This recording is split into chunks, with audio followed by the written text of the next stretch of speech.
Chapter 1. Genius 1 second. Remember, if you want to go? Net provides you with wonderful novels to read. Xia City after entering autumn was a nation of crows. This ugly yet intelligent creature was the true master of the city. They gathered in groups on the roadside trees, mocking the passers-by with their hoarse, monotonous voices. Wah wah, go and be unlucky. Occasionally they would even show off their superb flying skills under the spoke-shaped clouds in the sky. Most of the passers-by looked as if their parents had died. They stared at the black shadows circling in the sky with hatred in their eyes, as well as the strange cloud formation even higher up. Xia City's skies were covered by this sort of cloud and mist after entering the latter half of September. A total of 6 earthquakes of around magnitude 3, 3 earthquakes of magnitude 4, and 2 earthquakes of magnitude 5 occurred in less than a week. The magnitude and intensity of the earthquake had not yet reached the limit of the city's tolerance, but the fragile people's hearts were already shaken. More than half of the sound and electric waves shuttling through the air of Xia City were shouting with all their might. Earthquake clouds, earthquake clouds. In the era of civilization that was about to enter the 22nd century, this kind of folk science concept was openly spoken by various experts and scholars and appeared in the media. Luonan was more or less affected. When he got off the low-altitude bus with the black leather notebook that never left his side, the bracelet on his wrist vibrated. After the signal was connected, his aunt, Madame Luo Shuqing, said, "Let's go home tonight. Your uncle has already prepared dinner." Due to the frequent earthquakes in recent days, his aunt, who had allowed him to live independently, immediately tore up the agreement and repeatedly ordered him to go back to live with her so that he could take care of her. Luonan absolutely could not agree to this. He had painstakingly entered Acumen College. Wasn't it all for the sake of his days of independence and freedom? What's more, this was the most critical juncture. If they were delayed for even a day, who knew what the consequences would be? The problem was that Luonan had never been good with words. The reason he put forward didn't have the slightest bit of persuasiveness. The situation grew more and more rigid. He watched as his aunt reached out her hand from the phone and dragged him back. Luonan was having a headache when he received a message. He only skimmed through the gist of it before sighing inwardly at his good luck. He hastened to add more weight. Today I have to study. Tomorrow I have an interview with the society. Interview? Which club? The Mystical Arts Research Society. Mysticism? Luo Shuqing was a little suspicious. Soon she called out, "Moya Moya." Not long after, a slightly hoarse voice joined the call. It had a unique lazy tone. It was Luonan's older cousin Moya, who had just graduated from Acumen College last year. The Mystic Arts Research Society. I know. It said that they are very rich and the people inside are very willful. Luo Shuqing couldn't stand her daughter's attitude and immediately reprimanded her. "Speak properly." Moya laughed. "No matter how well you put it, your biological son isn't doing well either. It's only been a month since school started and he's still in the interview. He's obviously not sociable. Acumen College is trying to merge East and West. Their Western way of thinking is very serious. There's no club life and they first cut off their credits. As for entering a higher school and finding a teacher, the recommendation letter from the school definitely won't have anything good to say." The explanation of adding fuel to the fire instantly ignited yet another mother-daughter battle. The focus of the conflict shifted, and Luonan, who was over 100 kilometers away, was able to escape unscathed. Luonan had been standing in his living room for nearly half an hour at this time. The sky was already dark, and the living room lights automatically lit up, casting his figure into the window of the high-rise apartment across the street. Luonan issued an order and the curtains automatically closed. But at this time, a black shadow passed through the closing curtains and landed on the open balcony. The shadow used its thick beak to push open the sliding door of the French window, and swaggered inside with an indescribable ease. This uninvited fellow was a typical bald crow. Aside from the base of its ash-white beak, its entire body was jet black. It looked sturdy and robust, and it was a size larger than other crows of the same species. Under the soft light, its feathers fluctuated between deep black and deep blue. The crow paced a few steps in the room before flapping its wings and leaping onto the coffee table in the living room. Then it leaned its body forward, and a sealed glass test tube the size of a thumb slid out from its thick beak. It landed on the coffee table and most of the tube was filled with white powder. The crow felt a lot more comfortable after spitting out the foreign substance in its throat. It cleared its throat in an ostentatious manner. Screech! Screech! Shut up! The crow's cry was a disaster within this enclosed space. Luo Nan berated it and took the test tube to wash. Then he took out a strip of cooked meat he had prepared and stuffed it in its mouth. Crows were quite easy to talk to despite being called ink. They ate very elegantly. It even used its wings to signal to Luo Nan to pour a cup of water for it. Dinner had been laid out on the dining table to the side. It perfectly conformed to the monotonous craftsmanship of a home AI. The color, smell, and taste were lackluster, but the most important thing was that the portion was ample. It was no problem for 3 to 5 people to fill their stomachs. Luo Nan displayed a superhuman appetite, and his speed was extremely fast. He finished at the same time as Ink. After Ink ate and drank its fill, it drilled out the sliding door of the French window in a straightforward manner. It flapped its wings and flew away. Luo Nan tidied up the cups and saucers. He was just about to go to the study when his wristband vibrated once more. This time the one who contacted him was his older cousin Emoya. She was carved out of the same mold as her mother. She also opened with a sentence, "How are you going to thank me this time?" Thanks sis. You don't even know how to change things up." Emoya knew that Luo Nan's tongue was clumsy, so she didn't tease him any longer. She directly cut to the chase. That Mystic Arts Research Society. Was it someone else's recommendation or did you take the initiative? I chose it myself. Do you know what kind of place it is? Luo Nan thought for a bit and gave a simple answer. It's half society and half research institute in nature. It's privately funded and its strength is robust.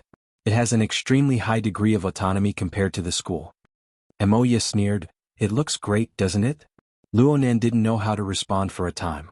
Emoya reminded him, "That's a playground for the rich second generation. The core members form their own circle. They research a few bizarre things every day to pass the time.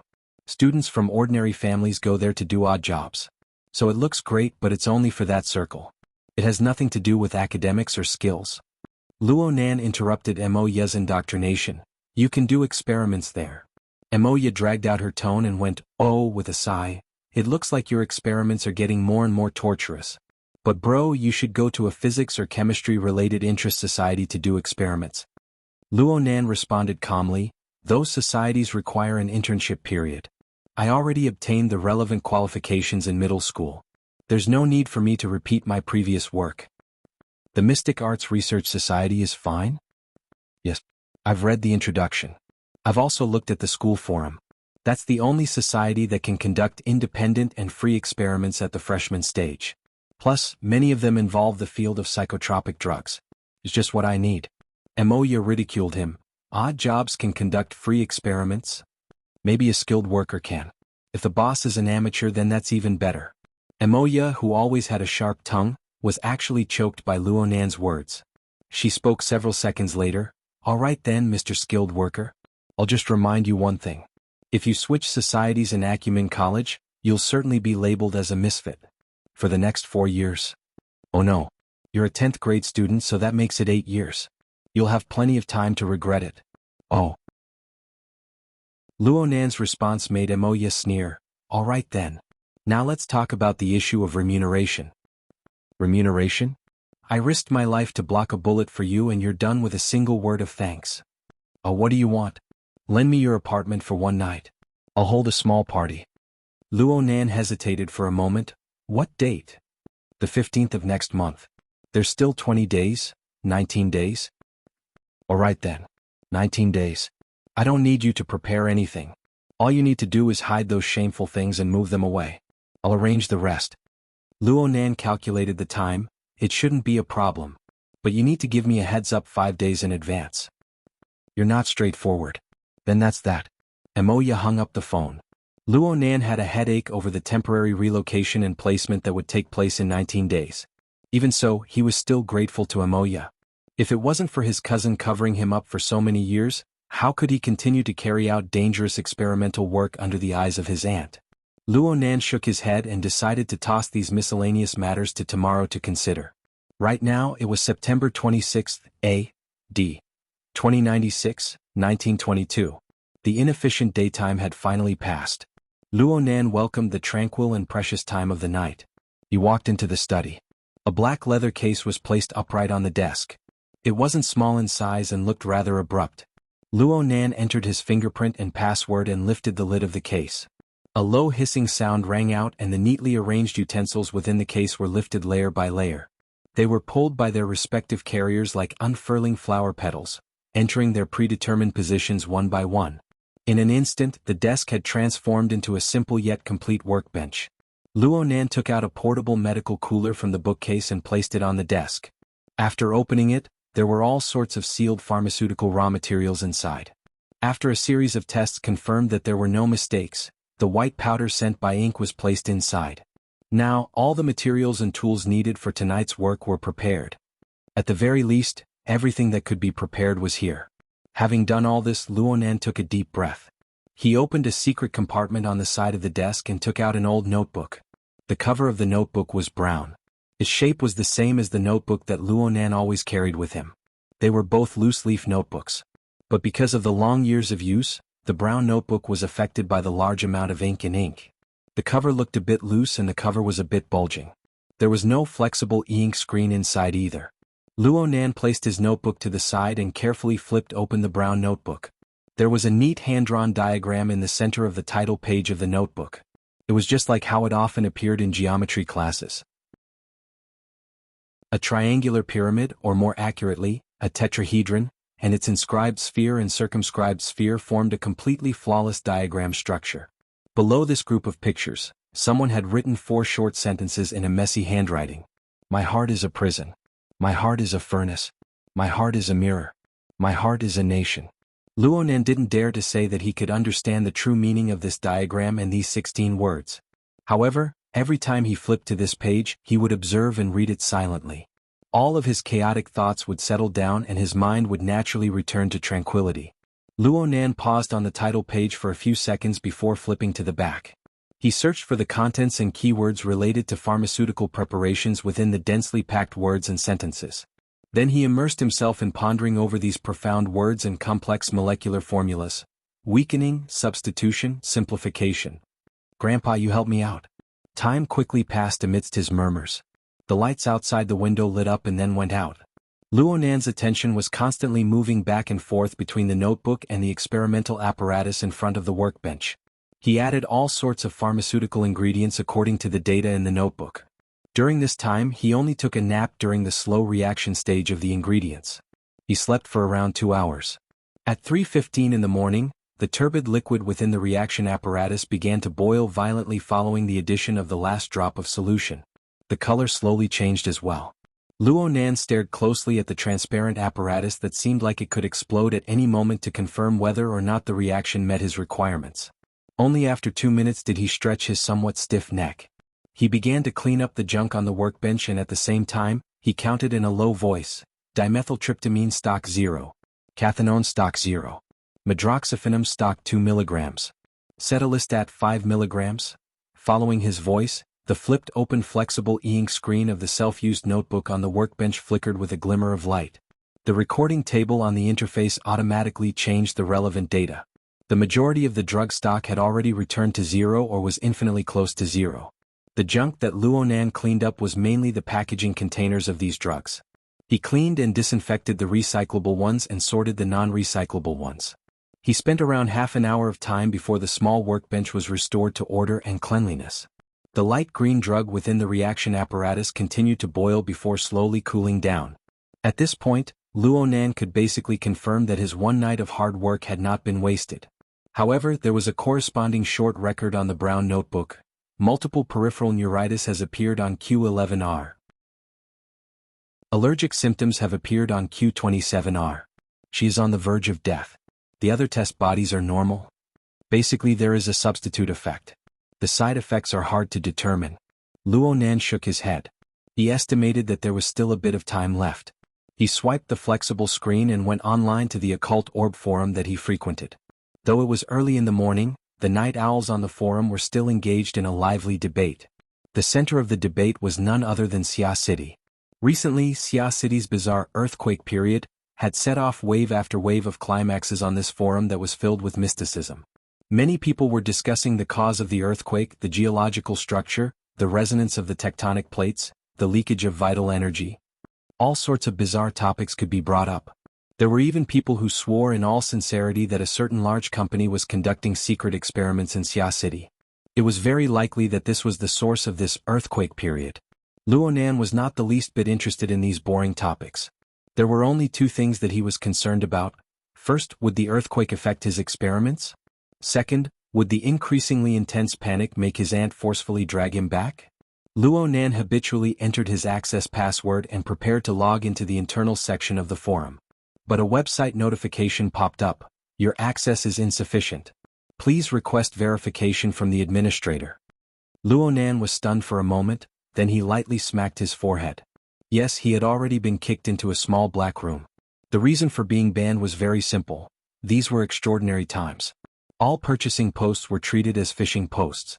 This was a new rule established in the forum half a month ago after the police destroyed a certain transnational illegal drug trading network.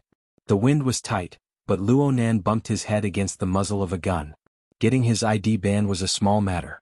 What was troublesome was having his drug channel severed. Looking at his current stock of drug ingredients, even if Mrs. Luo Shuqing didn't make a move, he would soon be unable to continue. And the majority of the 50 commonly used drugs he needed were classified under the controlled list of psychotropic drugs. As a minor, it was impossible for him to purchase them from a pharmacy. Could it be that he really had to walk the black line? Admittedly, this channel of the Secret Star Forum was illegal, but the source of goods was quite reliable. Many of the goods were additional transactions from manufacturers. They were used to evade the strict control of psychotropic drugs. They could barely be considered within the scope of business. As for the black line, the quality of the test products that Inc. brought over today was passable. But the goods on this line were directed towards serious crimes. The upstream and downstream had close connections with gangs. Frankly speaking, they were a gang of drug dealers. So, compared to dealing with drug dealers, what did entering the Mystic Arts Research Society amount to? He didn't expect to be able to gather all the raw materials from the society. As long as he could find a new evolutionary channel, then he would make a profit. Finally, the liquid within the reaction vessel stopped boiling and it rapidly cooled down. Luonan immediately collected all of his distracting thoughts and opened the valve. He let the drug flow into the needle-less syringe that he had prepared earlier. Then he injected the massive amount of psychotropic drug mixture into the blood vessels of his upper arm. His expression didn't change in the slightest from beginning to end. Next, Luonan meticulously cleaned the experimental apparatus. Then he pressed the restore button, restoring the black suitcase to its original state. Only then did he tear off his gloves and carefully place the brown leather notebook back into the secret compartment. He hid the cold case in the bookcase and went to the bathroom to wash up. At 4 o'clock sharp, Luonan changed into a sports hoodie and carried the black leather notebook that never left his body. He walked out of the house and began his unshakable daily morning run. Chapter 2. A Genius in 1 Second. Remember love? Speak, net, providing you with wonderful novels to read. The main body of the city was still sleeping in the darkness, allowing the neon lights and street lights to decorate and smear the city. The haze of light from the city sprinkled into the sky, illuminating the layout of the clouds that was filled with an ominous aura. The earthquake clouds had yet to disperse. Luckily, the crows were still sleeping peacefully on the trees, preserving the peace and quiet of the early morning. Ink sensed something from atop a large tree near a high-rise apartment building. It opened its eyes and watched Luonan run under the tree. It then closed its eyes and dozed off. In a giant metropolitan area like Xia City, there were magnetic rails, overhead bridges, green corridors and self-propelled conveyor belts that connected the tall buildings to and fro. It was like a dense forest that was entwined by leaves and vines. Luonan was like a tiny bug. He swallowed the morning dew and trudged forward step by step within the forest. His lips and teeth slightly opened and closed. His throat, mouth and nose vibrated to the fullest, emitting a sound. It sounded like the buzzing of an insect flapping its wings. Actually, Luonan had repeated the words, "My heart is a prison, my heart is a furnace. My heart calls for a mirror, my heart calls for a nation." It was only because the syllables were connected and shortened, and it was mixed together with the rhythm of his breathing that this strange sound was formed. Occasionally there were people who got up for their morning jogs. They passed by him and were confused by the sound. They turned their heads to size him up. Luonan focused on moving forward from beginning to end. His speed and rhythm were all maintained in a relatively stable range. Luonan continued to train for an hour before he turned onto a self-propelled conveyor belt to cross the wide space between two tall buildings. This was the designated rest stop. His exercise was suspended, but his chanting continued without end. His breathing was quite smooth. The long period of resonating and chanting resulted in a lack of oxygen, causing his cranial cavity to faintly swell. But compared to the effects of the drug that was gradually accumulating and spreading, this was child's play.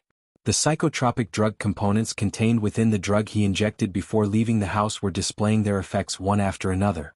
In reality, any normal person, including a drug addict of many years, would instantly lose their life in the shortest amount of time after injecting such a high-purity psychotropic drug component into their nervous system through intravenous injection.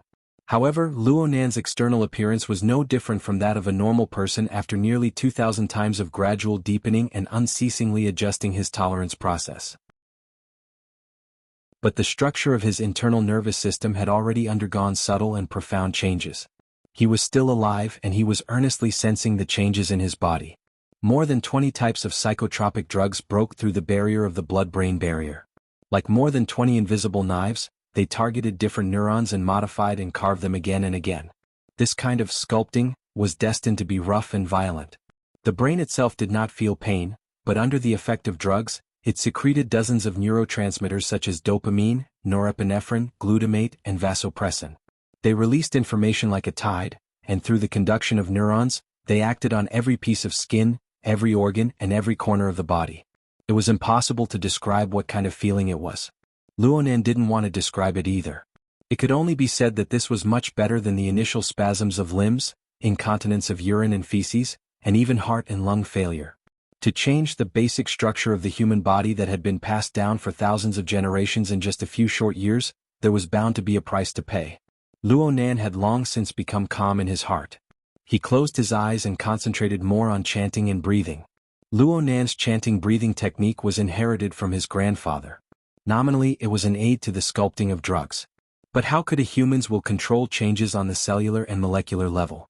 Therefore, Luo Nan believed that its main function was to maintain mental focus and activate blood and energy.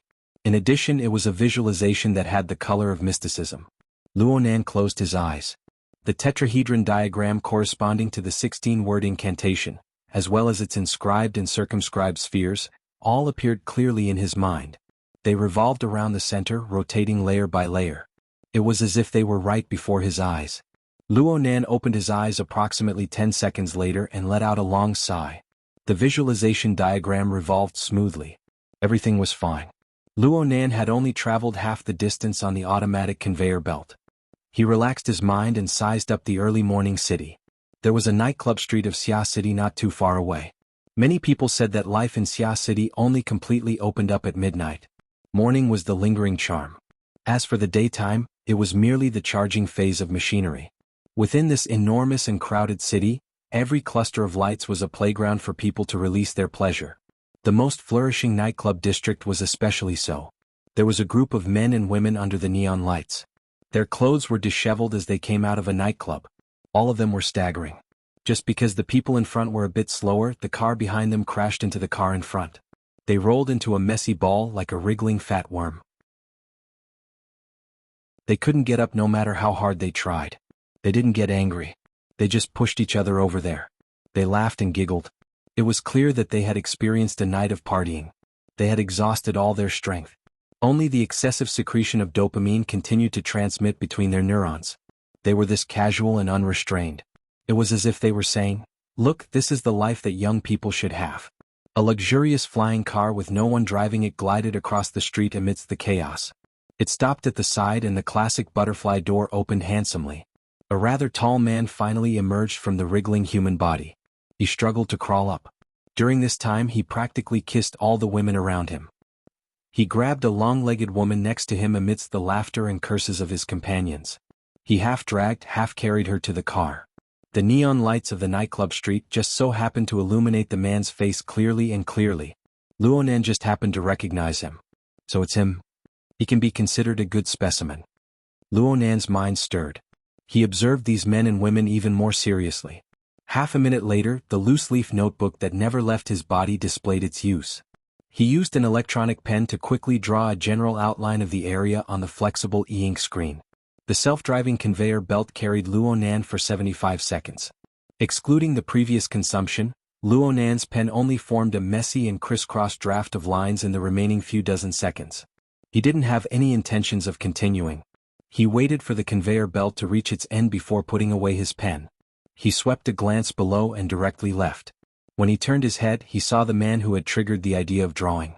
He didn't know how, but he actually noticed his existence. The man raised his head and looked over in a stupefied manner. The gazes of the two intersected in the void. Luo Nan didn't take it to heart. He continued to chant the continuous syllables, forming the vibrating sound of an insect flapping its wings. He continued his morning run. As for the noise that came from afar, it was naturally filtered out. Xie Junping felt that he was about to go crazy. His throat-tearing shout didn't have any effect.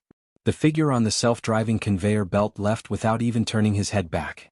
His bad friends and friends with benefits were still laughing and giggling under the effects of the stimulant compound.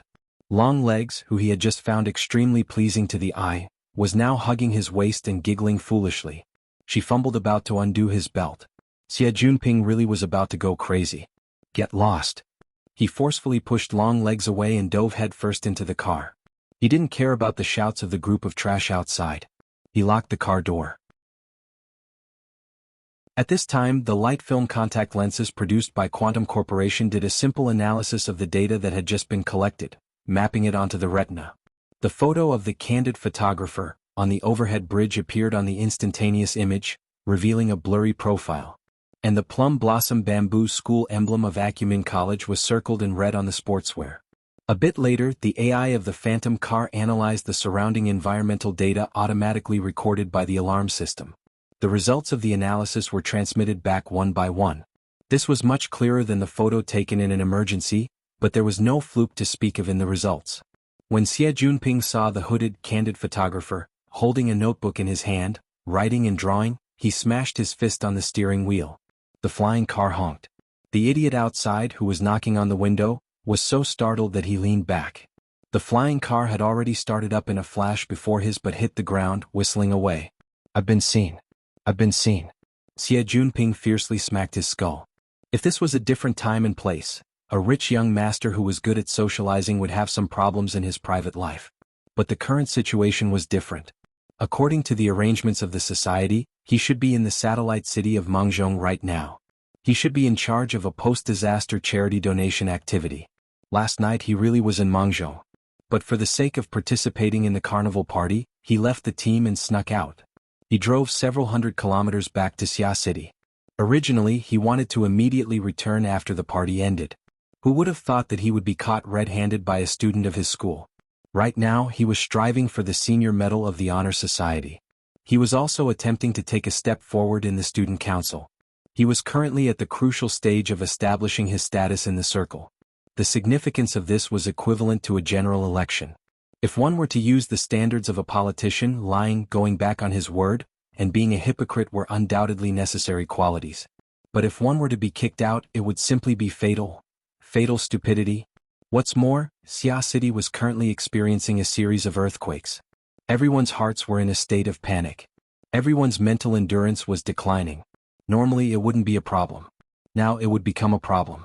What used to be a small matter would become a big matter now. Yes, something big had happened. The car phone rang. It was none other than those bad friends from just now. Xie Junping had left in too much of a hurry. There were many things he had forgotten to arrange. He hastily picked up, but before he could say anything, Lian Yu's indistinct cursing voice could be heard. Xie Junping, you bastard. The strange laughter of those bad friends was heard in the background. Xie Junping closed his eyes. That's right. He actually forgot. Lian Yu. This slut who wanted to undo his belt actually had a master. Her real boyfriend was also a member of the Honor Society. *CK. Xie Junping pounded the steering wheel once more. The force was so great that even the car's AI gave him a warning. But after he vented this time, he finally recovered some clarity from his hangover and panic. Calm down. I have to calm down.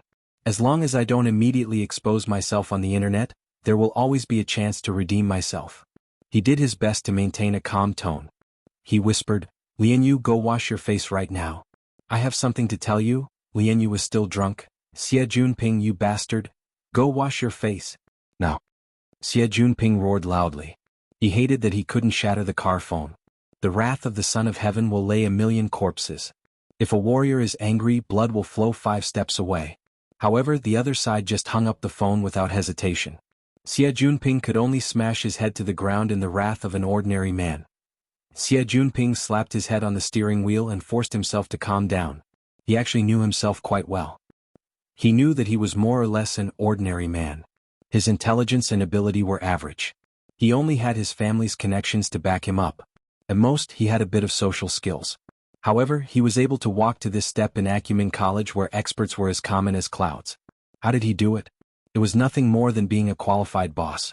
He gave the appropriate remuneration and left professional matters to professionals to do. *CK professional. Xie Junping slapped the steering wheel again. Why the hell was he entangled with this woman Lian Yu? Apart from hooking up with men, where did she display her professional accomplishments? Once his train of thought became clear, he immediately threw Lian Yu to the back of his mind. He dialed another number. The standby ringtone was an extremely gentle female voice. "Hello, the Hidden Indigo firm is at your service. Every day before 9 o'clock and after 17 o'clock on weekdays, as well as all days off and holidays, all services will be calculated as overtime fees. This notice is hereby given. Thank you for your cooperation." Xie Junping rolled his eyes. After a moment, a clear and lively voice that was completely different from the voice from before rang out. "Long time no see. Hello, sheep." Xie Junping was instantly defeated by this form of address. He wanted to retort but didn't have the confidence. He could only grit his teeth and say, "Ying, right? Good morning. Is Boss Wu not here?" Are you sure you want to see the boss?" No. It's good that I'm looking for you. It's good that I'm looking for you." Xie Junping fiercely slapped his forehead. He really had drunk himself silly today. Why was he getting angry with this crazy lass? That's right. If you have something to say, it's the same as saying it to me. In any case, no matter who it is, they're going to rip you off. Xie Junping wanted to eat the car computer, but now wasn't the time to bicker. He could only get straight to the point. "Today I've attracted a bit of trouble. I need your help to deal with it." He used the fastest speed to describe what had happened earlier. At the same time, he also sent over the captured photos and videos for further analysis. Ying quickly replied, "Secretly taking pictures? Should I admire your imagination?" "Not secretly taking pictures?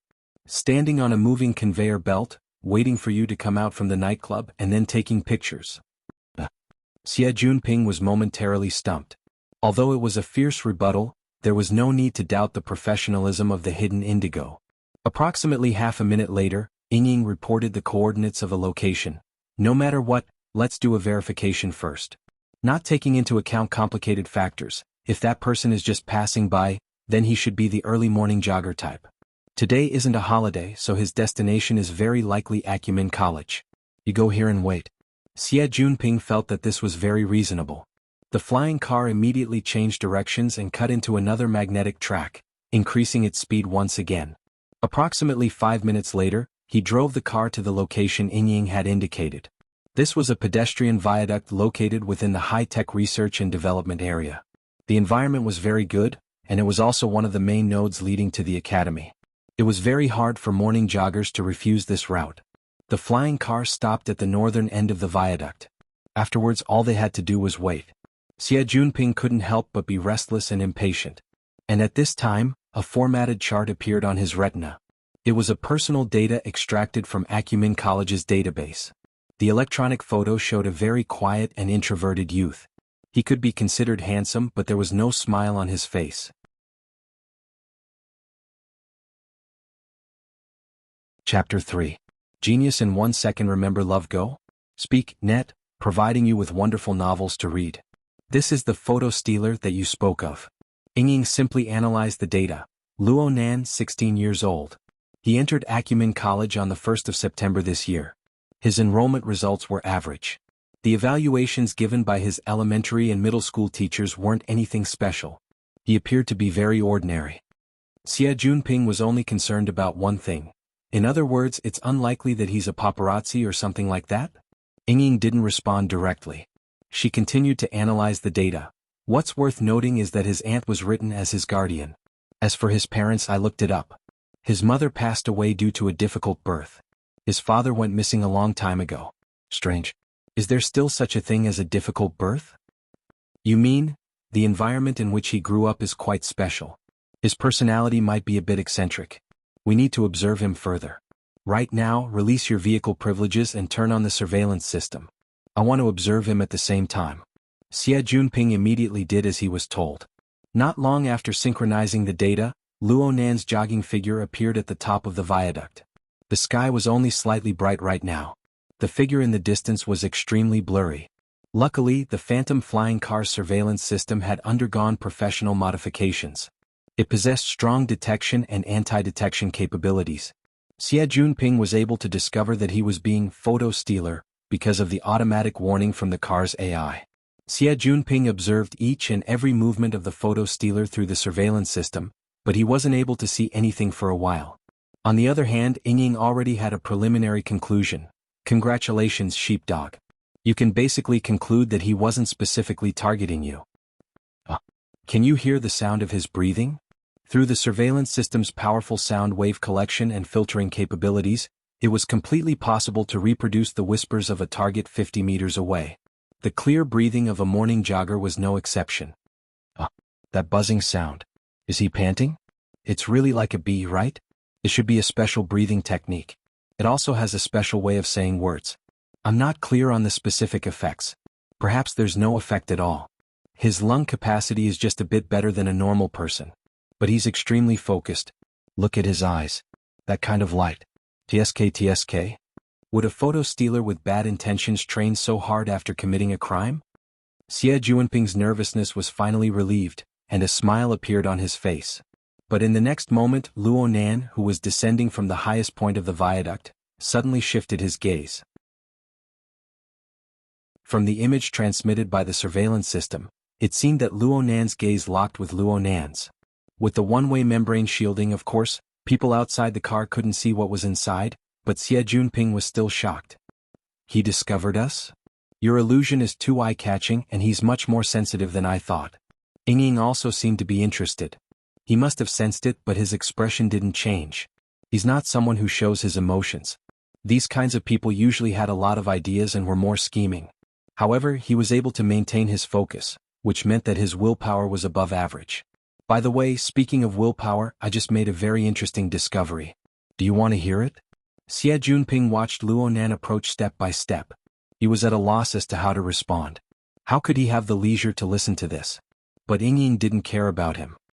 According to the school's information, Luo Nan's home address is in the River Wu District's Blue Bay community. The straight-line distance from Acumen College is close to 40 kilometers. Of course, it wouldn't be far if he took the low-altitude public transport or the subway. But running here would be a marathon a day. According to his lung capacity, breathing method, and muscle structure, running every time would be equivalent to peeling off a layer of skin. If he were to do this every day... Oh my god, he's really masochistic. Holy crap. Xie Junping felt his scalp go numb just thinking about the consumption. Ying continued her analysis. Judging from the above situation, he wouldn't normally be the impulsive type. He wouldn't make a hasty decision under unclear circumstances. But if you give him a bad impression or make him feel threatened, the consequences will be hard to predict. Get out of the car now. Ha! Don't tell me you came over just to watch him run? Come on, isn't this clearly showing that you have thoughts towards him? Hurry up and get out of the car. Talk to him. Don't you always call yourself a socialite? Or does it only have the sheep's mouth attribute? Xie Junping clearly knew that she was goading him, but there was no man who would be willing to slap his own face in front of a woman. Xie Junping took a deep breath and slapped his face. He did his best to sober up a bit from his hangover. Only then did he open the butterfly door of his illusion and step out. This time he really was face to face with Luo Nan. The two were separated by approximately 40 meters. Xie Junping brought out the demeanor he had during the student council election. He waved his hand at Luo Nan from afar, greeting him. Ying's voice seemed to ring out from the depths of his brain through the built-in headphones. Excellent. You're acting like a dog. Pay attention. Don't put on that stinking air. Your current image is that of a shameless and degenerate, but you can still be considered a straightforward playboy. Also, you need to be a bit more honest. He's much smarter than you think. Xie Junping really felt like he had returned to the time of the election. He was also under the guidance of his aide step by step, managing his image in front of the voters. Luckily, Yingying's request wasn't difficult. It was practically his own performance. He saw Luonan slow down in front of him. Luonan's eyes looked straight at him. Luonan's expression didn't change much, nor did he have any intention of responding. It was hard to fathom. Xie Junping decided to take the initiative to attack. He walked a few steps forward. "Student, I'm sorry. I want to talk to you." The distance between the two was less than 10 meters. Luonan nodded in greeting. "Senior Xie." Xie Junping's heart suddenly skipped a beat. He asked reflexively, "You know me?" Yingying's dissatisfied voice rang out. "What are you panicking for?" Luonan responded at practically the same time. Number 24. I participated in the Society Recommendation Counseling session hosted by Senior. All right. There really was such a thing. Xie Junping cursed himself for being a good-for-nothing. He rearranged his words and asked despite knowing the answer. "What's your name, Junior?" "Luonan." "Okay, Junior Luonan. I'm very sorry to disturb your morning run. However, there's something I need your help with." "Yes, it's that embarrassing matter just now. I can't be seen too much right now. Let's talk in the car?" Yingying gave a light praise.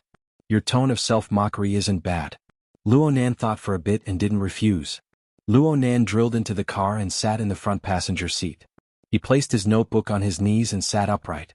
He looked just like an honest student who conformed to the rules. Xie Junping saw that Luonan was quite cooperative. He let out a secret sigh and sat back in the car. He followed Yingying's instructions and didn't close the car door to avoid the psychological suggestion brought about by the enclosed space. He took out a bottle of energy drink from the mini fridge in the back seat and handed it over.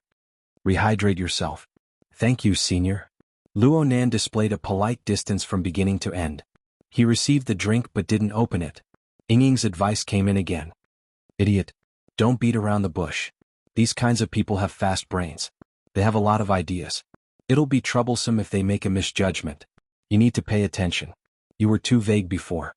What embarrassing matter? Just say the time and place." Xie Junping hurriedly cut to the chase.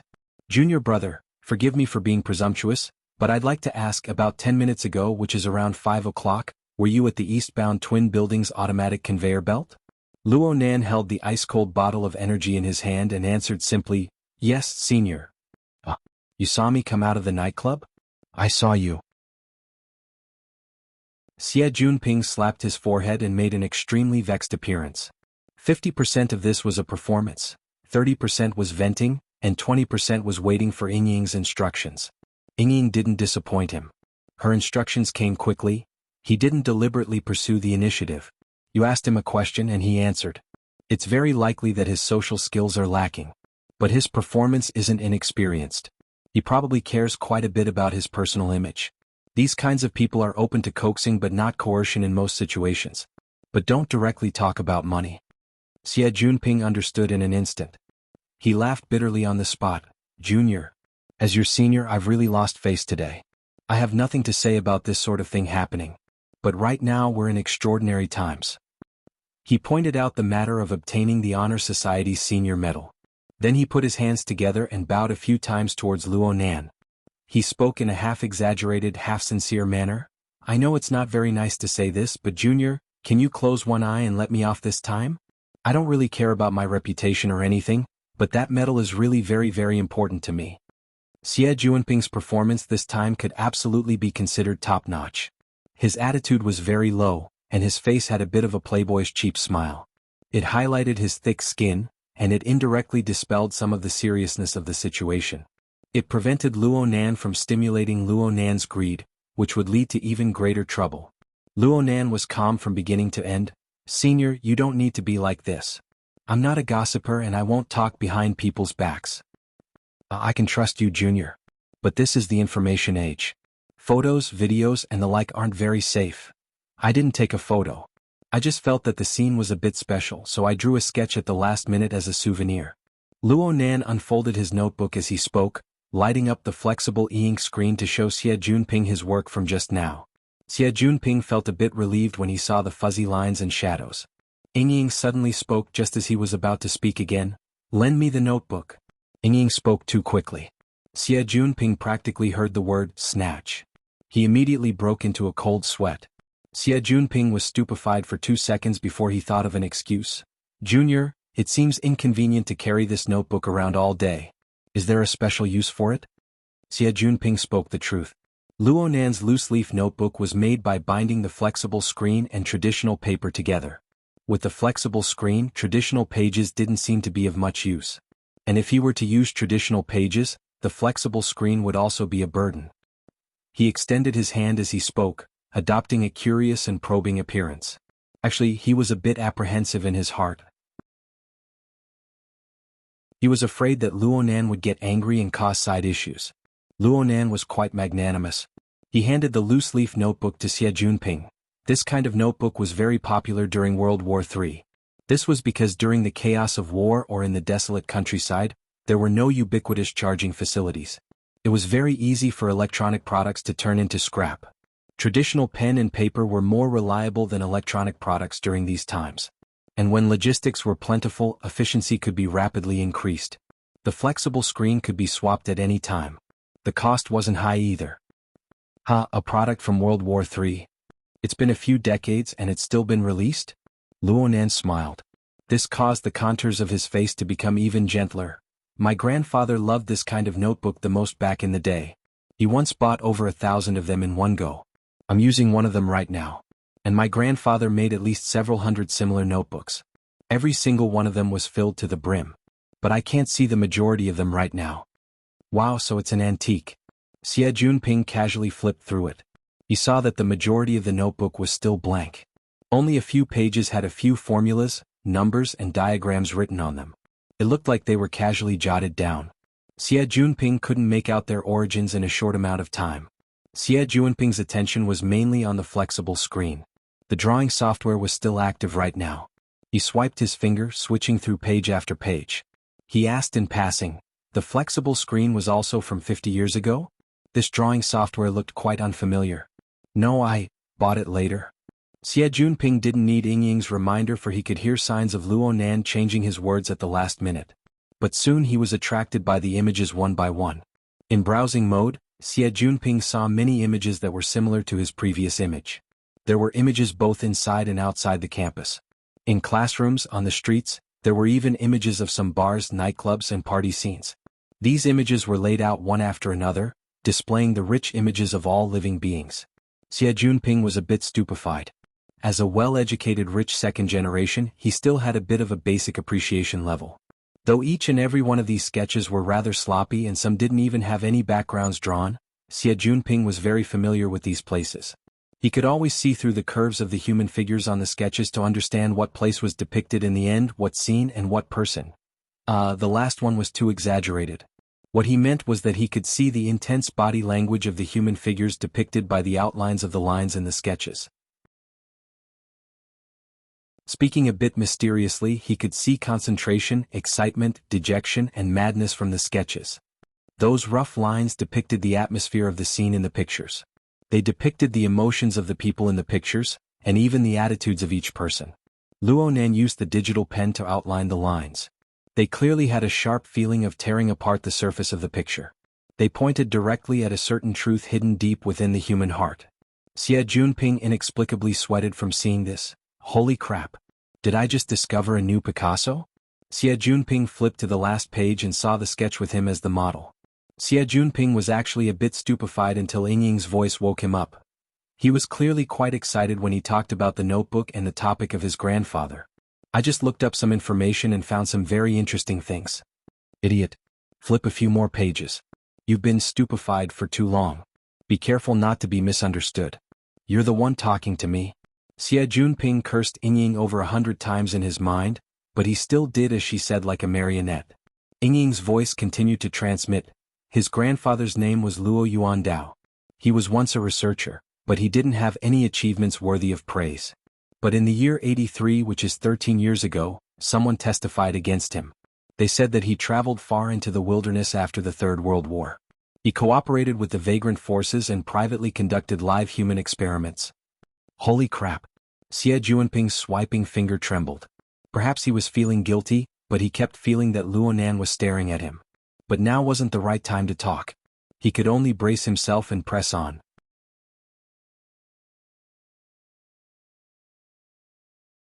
Chapter 4. Genius 1 second. Remember if you want to go? Talk. Net provides you with wonderful novels to read. Of course, human experimentation wasn't a good word. Love go small say netka, but in the present age the word vagrant was even worse. In the year 2044 the Third World War broke out. In a short 5 years, 70% of humanity's living space was destroyed. 50 years after the war, the entire world's population of 10 billion was squeezed into 88 mega-metropolises. They lived cramped and crowded lives.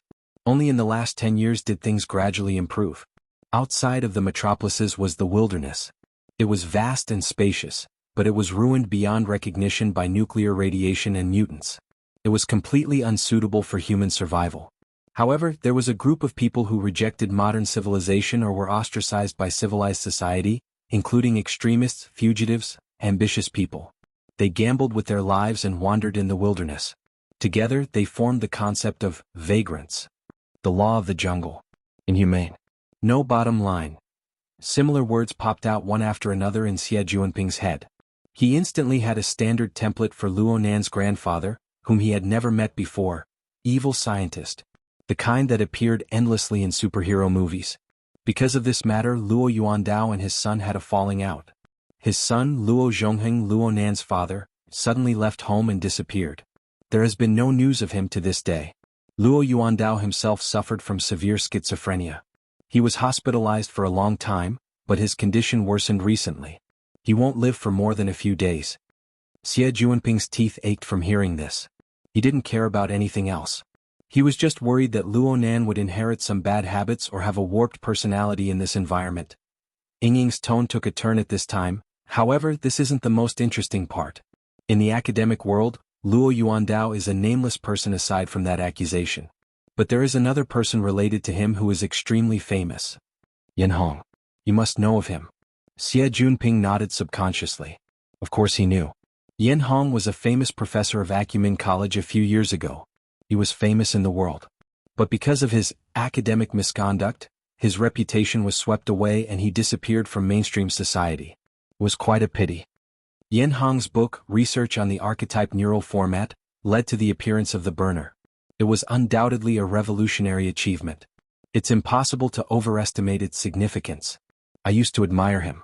Ying's tone didn't have the slightest bit of adoration, only excitement. The problem is, in the 90-year academic misconduct incident, someone destroyed his results. They used Luo Yuandao's undisclosed first-hand data. That's right, it's the data that was obtained from human experiments in the wilderness. The circle of nobles is really messy. Expensive my ass, I'm not from the academic circle. Xie Jinping silently cursed again, but Ying was really not gossiping. She had already begun an analysis that was closer to reality. Luo Nan was only 3 years old when the incident with Luo Yuandao happened in 83. His grandfather's scandal and his father's disappearance must have affected him throughout his childhood. How would a child understand all of this? What kind of personality would he have? Now we can see that he speaks in a more cultured manner and behaves very loftily, just like a model of morality. Putting aside the question of acting, there were two possibilities. The first is moral compensation. He feels ashamed and guilty about his grandfather's behavior, so he subconsciously demands himself with a high moral standard. In fact, he is cutting himself. But Ying immediately denied it. Of course, if this was the case, then Luo Nan wouldn't have talked endlessly about his grandfather's notes and old matters. But the origin of that flexible screen might be a bit problematic. He is clearly avoiding something. Ying didn't continue explaining. She directly jumped to the second topic. The other is his moral mission. If his grandfather possessed some sort of charisma, or no matter what his grandfather thought before, the 90-year academic storm was enough to exert some sort of subversive force, causing him to have some sort of conjecture or fantasy about his grandfather's achievements. Xie Jinping couldn't help but raise his head to look at Luo Nan. Ying's description was synchronized, and it was as if she was reciting a poem in cadence. Grandfather, perhaps you've been wronged? The burner was supposed to be his grandfather's achievement? That dying old man in the mental hospital was actually a great man that the secular world doesn't understand? All sorts of thoughts shaped his sense of destined loneliness into a solemn and stirring feeling of being the enemy of the world, a sense of mission. So he was introverted, unsociable, resolute, and vigilant. He was like a hero of darkness, a lonely and resolute charge towards the dark curtain of the world. Wow, I'm moved. The corner of Xie Juanping's mouth twitched when he heard this. The first part was the same, but the second part seemed more and more like a script. However, a 15 or 16-year-old youth like Luonan was at the age where he was brimming with heroic fantasies. Looking at Luonan's serious appearance, could it be that he really thought this way? Senior Xie? Luonan asked, but it was also like a reminder. Only now did Xie Junping discover that he had only cared about listening to Yingying's script. He had greatly lost his composure in front of Luonan. It would be terrible if he were to be misunderstood. He hurriedly returned the notebook and glossed over his comments. These drawings are quite good. Xie Junping himself felt shriveled and stiff when the words left his mouth. He couldn't bear to hear it. They can't be considered drawings. They're just sketches. Luonan was still very polite, but he politely said his goodbyes after taking back the notebook. If Senior doesn't have anything else, then I'll be leaving first. Xie Junping was stupefied for a moment when Luonan nodded towards him. He placed the energy drink on the dashboard, got off the car, and left in a straightforward and efficient manner. He was clearly being suspected. Xie Junping's heart was truly lacking in confidence. He hurriedly asked Yingying, shouldn't we express something? It turns out that my saliva has been wasted. Yingying's words carried a rather resentful tone. A fine noise suddenly entered his ears. Yingying's voice became indistinct. He could no longer hear her clearly. Hello? BZZT BZZT BZZT BZZT. Damn it! Something happened at this time.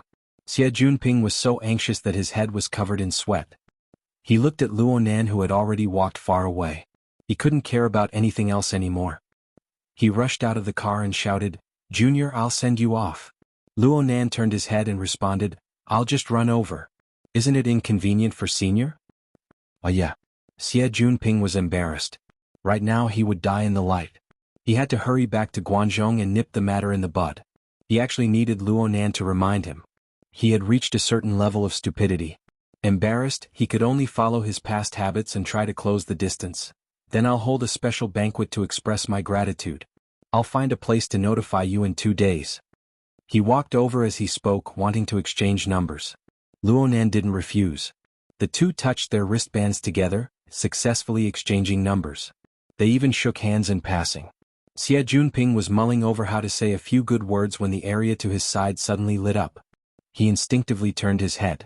All he saw was an azure bolt of lightning leaping under the dusky curtain of darkness. It looked like lightning at first glance, but looking at its direction, it was clearly striking from the ground to the sky. It cut straight into the clouds. Perhaps the contrast of light was too intense, but the buildings surrounding the lightning seemed to be warping.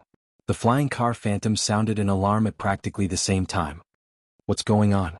Xie Junping turned around and walked over to the car. But just as he took a few steps forward, his built-in headphones suddenly screeched. It was like the whistling of an old-fashioned microphone. He was caught off guard, and his eardrums were about to be torn apart by the sound waves. He let out a loud cry and reflexively covered his ears. But before his fingers could even touch his ears, his eyes felt another wave of pain. The temperature of the light film contact lenses instantly rose. Sensing that the situation was abnormal, the dissolving mechanism of the light film automatically activated, shutting down all of its functions. Xie Junping's vision turned blurry. The world spun and spun. This wasn't an illusion. It was a genuine trembling, rippling, and warping. The solid ground beneath his feet instantly turned into a rocking dinghy on the waves. He could see the tall buildings and the bridge warping and deforming within his field of vision. He could even see drifting sparks in the distance, reflecting a red light in the sky that had yet to light up. Earthquake. A major earthquake. This was the only thought that flickered in Xie Junping's mind for a time. But before it could be completely clear, there was nothing beneath his feet. His entire body fell down. The green belt at the head of the bridge, the railings, the stones, and his 500 million flying car phantom also fell at the same time. The bridge collapsed. The body of the bridge, which was known to be able to withstand a magnitude 9 earthquake, was like a toy block that had been kicked over. Half of the bridge had suddenly collapsed. Xie Junping's mind went blank. He instinctively let out a blood-curdling scream.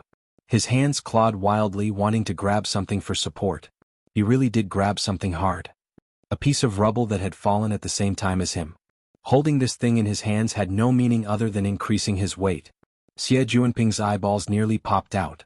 Then his field of vision spun. Ah! The blood-curdling scream had just begun when he felt a sharp pain in his shoulder joint, followed by his wrist. A great force ran through his entire body. The direction in which he was falling seemed to have changed in an instant. His entire body swayed violently. Ah! Xie Junping let out a blood-curdling scream. His voice was high-pitched and his tears were flowing. Right now the falling bridge body had already collided with the buildings below. A muffled explosion rang out and smoke and dust rose. There were also the startled cries of the passers-by. The situation was chaotic to the extreme. Shut up. A deep and low voice broke through the interference of the noise and entered Xie Junping's ears. Xie Junping let out 2 more cries out of habit. Then he suddenly came to his senses. He fiercely shuddered and raised his head. He saw Luonan's face and half of his chest protruding out of the bridge. Of course, the most important thing was the arm that Luonan stretched out with all his might. It was slender and long. It wasn't thick and sturdy, but Luonan had forcefully snatched Xie Junping out from under the giant scythe of the Grim Reaper. They were still wrestling. It was unknown whether Xie Junping was lucky or unlucky. The impact that the viaduct withstood was extremely excessive. Though the body of the bridge body was already severely deformed, only a portion of the area at the edge of the bridge head had fractured. It just so happened to encircle Xie Junping within. Luonan, who was only 5 steps away from Xie Junping, was safe and sound. But it was precisely because of this that Luonan was able to rush up in time to grab Xie Junping's arm. Xie Junping didn't fall into a meat patty. The matter was not over yet. Luonan had grabbed him, but his strength was clearly lacking. It was very hard to exert more strength to lift Xie Junping up. The deadliest thing was that the bridge head had formed an inclined surface when it collapsed. Though the angle was small, Luonan was actually slowly sliding down under these circumstances. There was nothing in the surroundings that he could borrow strength from. The feeling of having one's life come to an end was absolutely unpleasant. Xie Junping strove to grab onto something, but his hands and feet struggled. Luonan's fingers that were clasping onto Xie Junping's wrist slid away by a hair's breadth. Xie Junping's body fell down. He was so frightened that he screamed and struggled. Luonan's expression was very ugly. He spoke with difficulty, "Don't move. Grab onto my hand." Xie Junping's mind was already blinded by fear. How could he listen? He continued to struggle. "Do you want to die?" An angry roar pierced into his ears, causing Xie Junping to fiercely quiver. He raised his head and just happened to see Luonan's eyes. Ying had mentioned before that Luonan's eyes were suffused with light when he was training. But from Xie Junping's distance, Luonan's eyes weren't clear at all. They carried dense wisps of blood, and there were even some faint green and yellow mixed colors. But it was these mottled colors that seemed to form an abstract and bewitching scene in an instant. It was deeply branded into Xie Junping's heart. Xie Junping was unable to say what it was, but his heart inexplicably tightened. His entire body went rigid. Luonan's angry roar had already consumed a lot of energy. His voice was low right now and it was even a bit hoarse. "Look at your hand. What are you doing?" Xie Junping looked over in the blink of an eye. He saw that his right hand, the one that Luonan had grabbed onto, was tightly curled up. It was as stiff as a piece of dead wood. Luonan's palm was fiercely holding onto the stone that had fallen with him. The edge of the stone had pierced into his palm, causing blood to flow. Luonan didn't even realize it. This was probably some sort of stress reaction. Luonan had completely lost his sense of pain. His flesh and the stone seemed to have fused together. Fear was the glue. "Let go," Luonan commanded. Xie Junping also wanted to let go, but his normally nimble palm and fingers were completely stiff. He was so anxious that his forehead was beaded with sweat, but he didn't listen to Luonan at all. I. Don't let go. Don't let go no matter what." Luonan took a deep breath and stared fixedly at Xie Junping. "Don't look at your hand. Look at my eyes." Right now, as long as Luonan didn't let go, Xie Junping would certainly listen to everything Luonan said. He was like a marionette. He would do whatever Luonan said. Xie Junping stared straight into Luonan's eyes once more. The mottled color structure was like a pair of turbid whirlpools, locking his attention firmly in place. Luonan's voice directly exploded in the depths of his skull in the next moment. "Let go." It wasn't just his palm and fingers that relaxed. In that instant, all the strength in Xie Junping's entire body drained away cleanly. His fingers loosened and the blood-stained stone fell straight down. It first smashed onto his shoulder and then it fell down again. Xie Junping was awoken by this pain. He felt his body go soft and heavy. It seemed that he was sliding down again. He reflexively grabbed back with his palm amidst his screams. This time he successfully locked onto Luonan's wrist. He didn't let go. With Xie Junping sharing the burden, Luonan was finally able to fine-tune the position of his fingers in order to better exert force. After a series of adjustments, the tense situation had a bit of a buffer. Xie Junping's blood-congested brain began to recover clarity, and he could sense a bit more elements. The cold morning wind blew over and his body swayed. There were also noises within the wind. There were the sounds of explosions, the rumbling echoes of collapsing buildings, and the piercing sound of police sirens.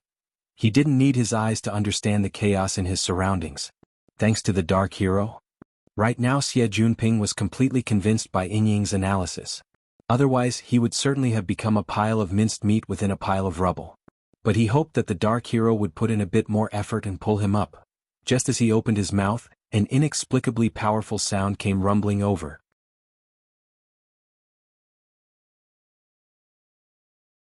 Chapter 5. Genius 1 second. Remember if you want to go? Shoan.net provides you with wonderful novels to read. The intensity of the sound was simply incredible. The sound waves gathered together like a heavy punch from a boxing champion, ruthlessly smashing into his ears. It was also like a ferocious beast pressing its bloody mouth against his cheek and roaring angrily. Xie Junping swore that he had never heard such a terrifying sound in his life. The shockwave passed through his entire body, causing his eyes to bulge out of their sockets, and his internal organs to flip and jump about. In his daze, the outer shell of his flesh was like a broken water bag that could split apart at any moment. An unprecedented sense of fear swept through his heart like a storm. In an incomparably clear manner, the details of his body collapsing from the inside out were presented to him. Xie Junping didn't know where this feeling came from, but his psychological defenses had already collapsed. He couldn't help but scream again, but this time no one stopped him. After yelling for an unknown amount of time, Xie Junping finally exhausted all his emotions and stamina. Only then did he realize that he was still suspended in midair. He did not get better nor did he get worse. The shock wave came suddenly and left just as abruptly. A cool breeze blew again, but Xie Junping had already collapsed.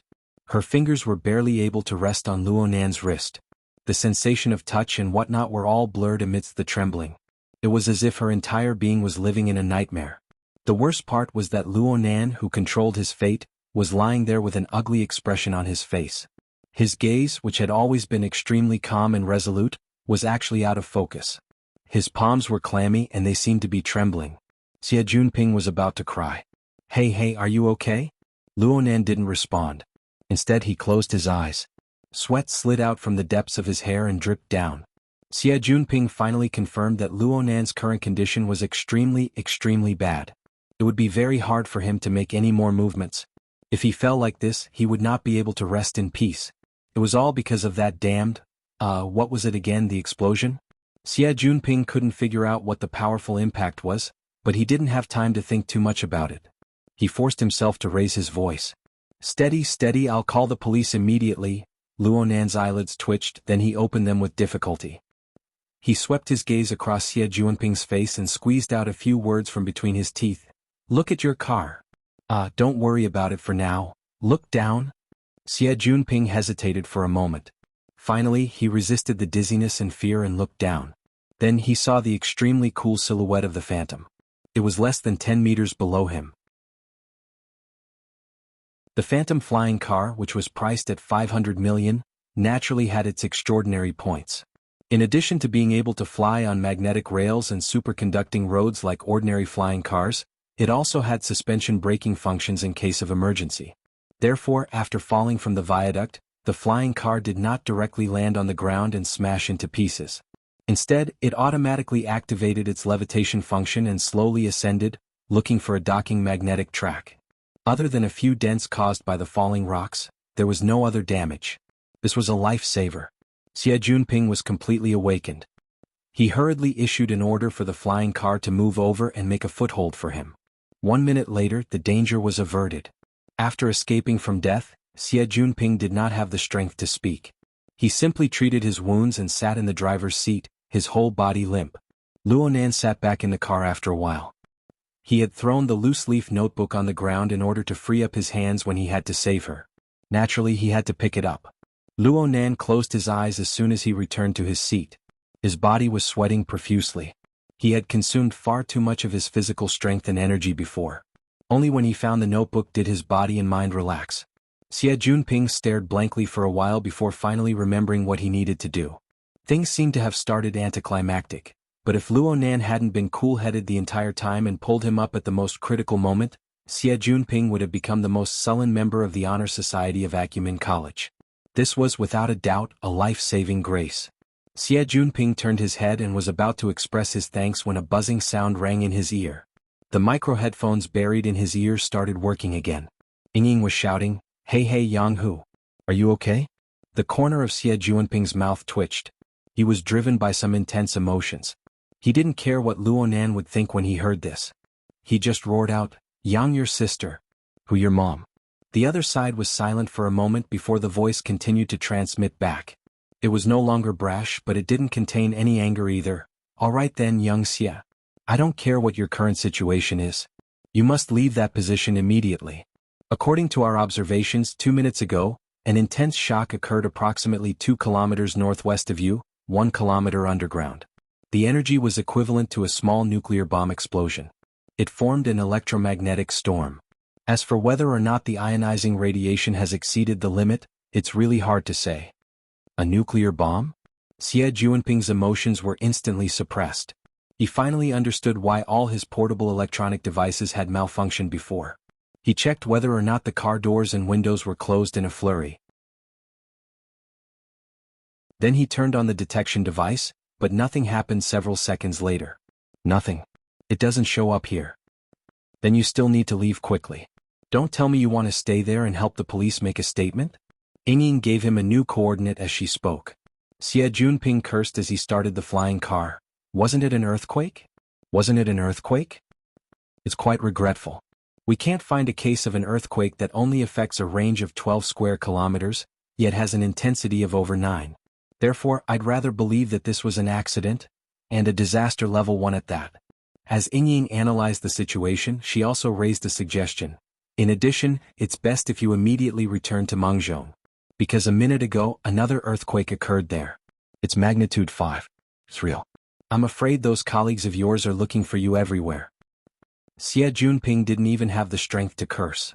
Ying continued, "I've already overstepped my authority and asked your dad's company for a high-altitude flying shuttle. It'll arrive in 90 seconds. It can basically guarantee that you'll return to Mengzhong within 20 minutes. Love, go little, say, Netku." The facts proved that Ying's calculations were extremely accurate. Their conversation had just ended when the phantom flying car had already arrived at the coordinates given by Ying. This was the middle landing platform of a connected high-rise building. Because it was outside the 12 square kilometer range, this place could still be considered relatively peaceful. Only a portion of the glass had been shattered, and the cleaning robots were currently cleaning. A hummingbird flying shuttle had just arrived. With a rumble, it landed on the platform. Xie Junping stared at the flying shuttle, somewhat absent-minded. He patted his face, forced himself to rouse his spirits and walked out of the car. He walked a few steps before suddenly turning his head. "Words cannot express my gratitude for this great favor. Junior, I will remember this favor. Your current situation isn't too good. I'll leave this car with you. Go to the hospital and get checked out. I'll contact you again later." As he spoke, he handed over the control authority of the phantom flying car to Luo Nan. This way, Luo Nan could rely on his own wristband to carry out basic control. Luo Nan knew that Xie Junping had just taken a trip to the gates of hell. His mind was in a state of chaos. It was already quite rare for him to be able to think of this. Luo Nan didn't say anything more and nodded in acceptance. Xie Junping bowed once more and jogged aboard the plane. Soon, the flying shuttle soared into the sky, flying straight into the depths of the clouds. The landing pad regained its tranquility. Luo Nan took a few deep breaths, straightened his back and sat up straight. He extended his arm forward to grab the energy drink on the control panel.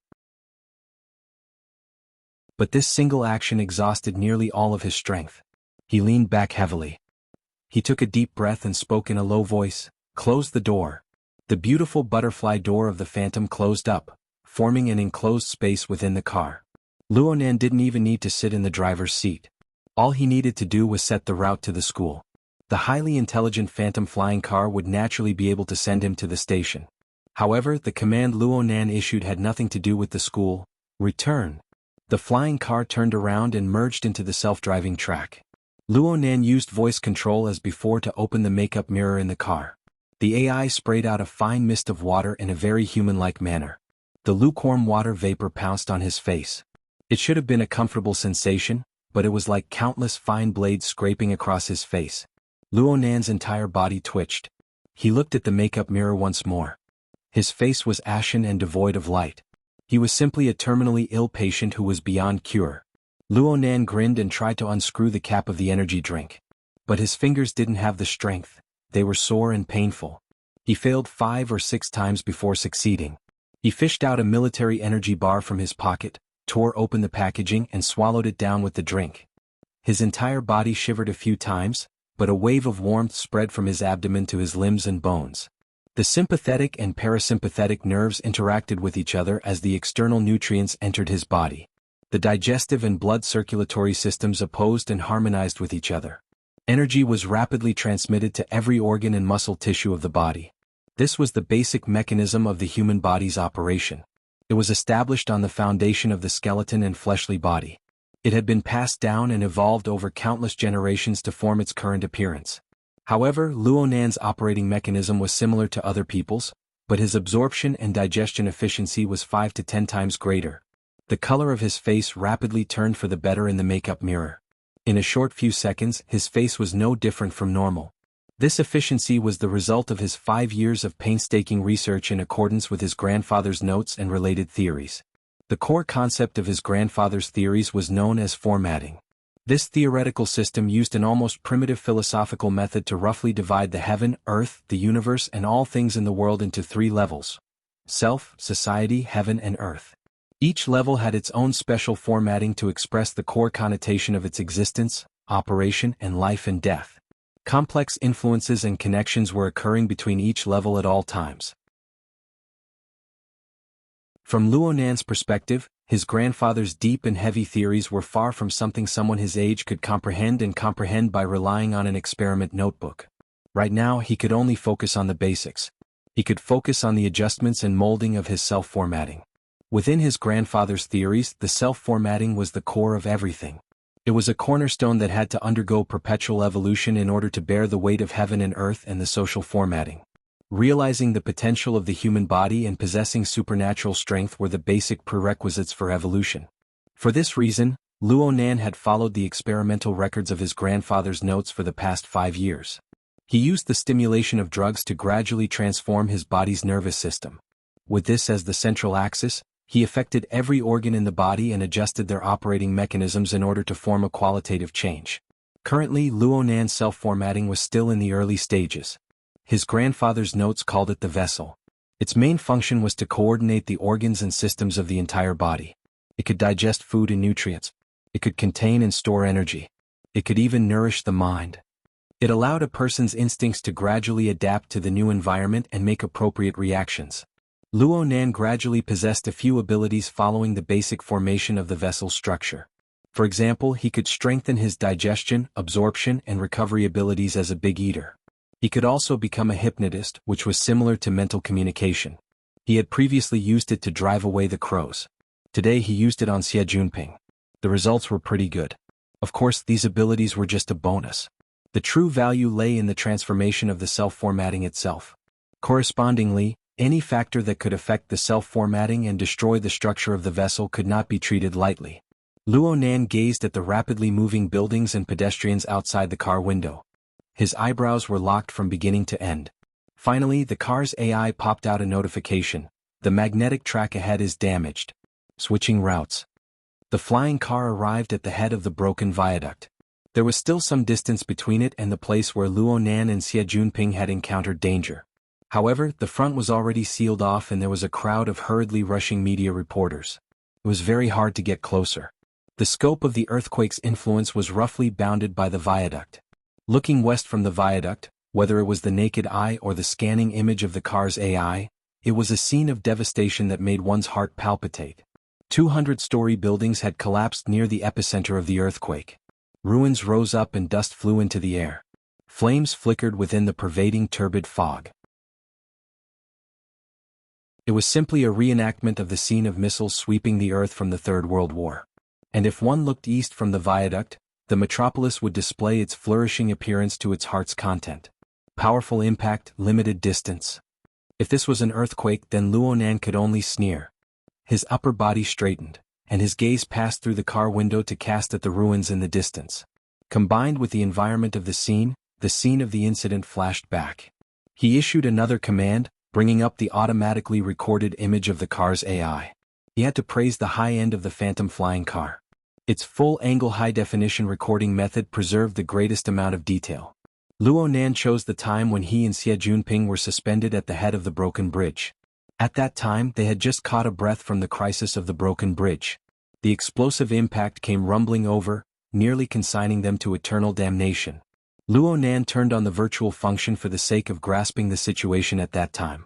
The car window immediately sealed off the outside light, and the projection equipment emitted layers of light and shadow, filling the car. Luonan seemed to have returned to the moment of crisis when the angle was adjusted.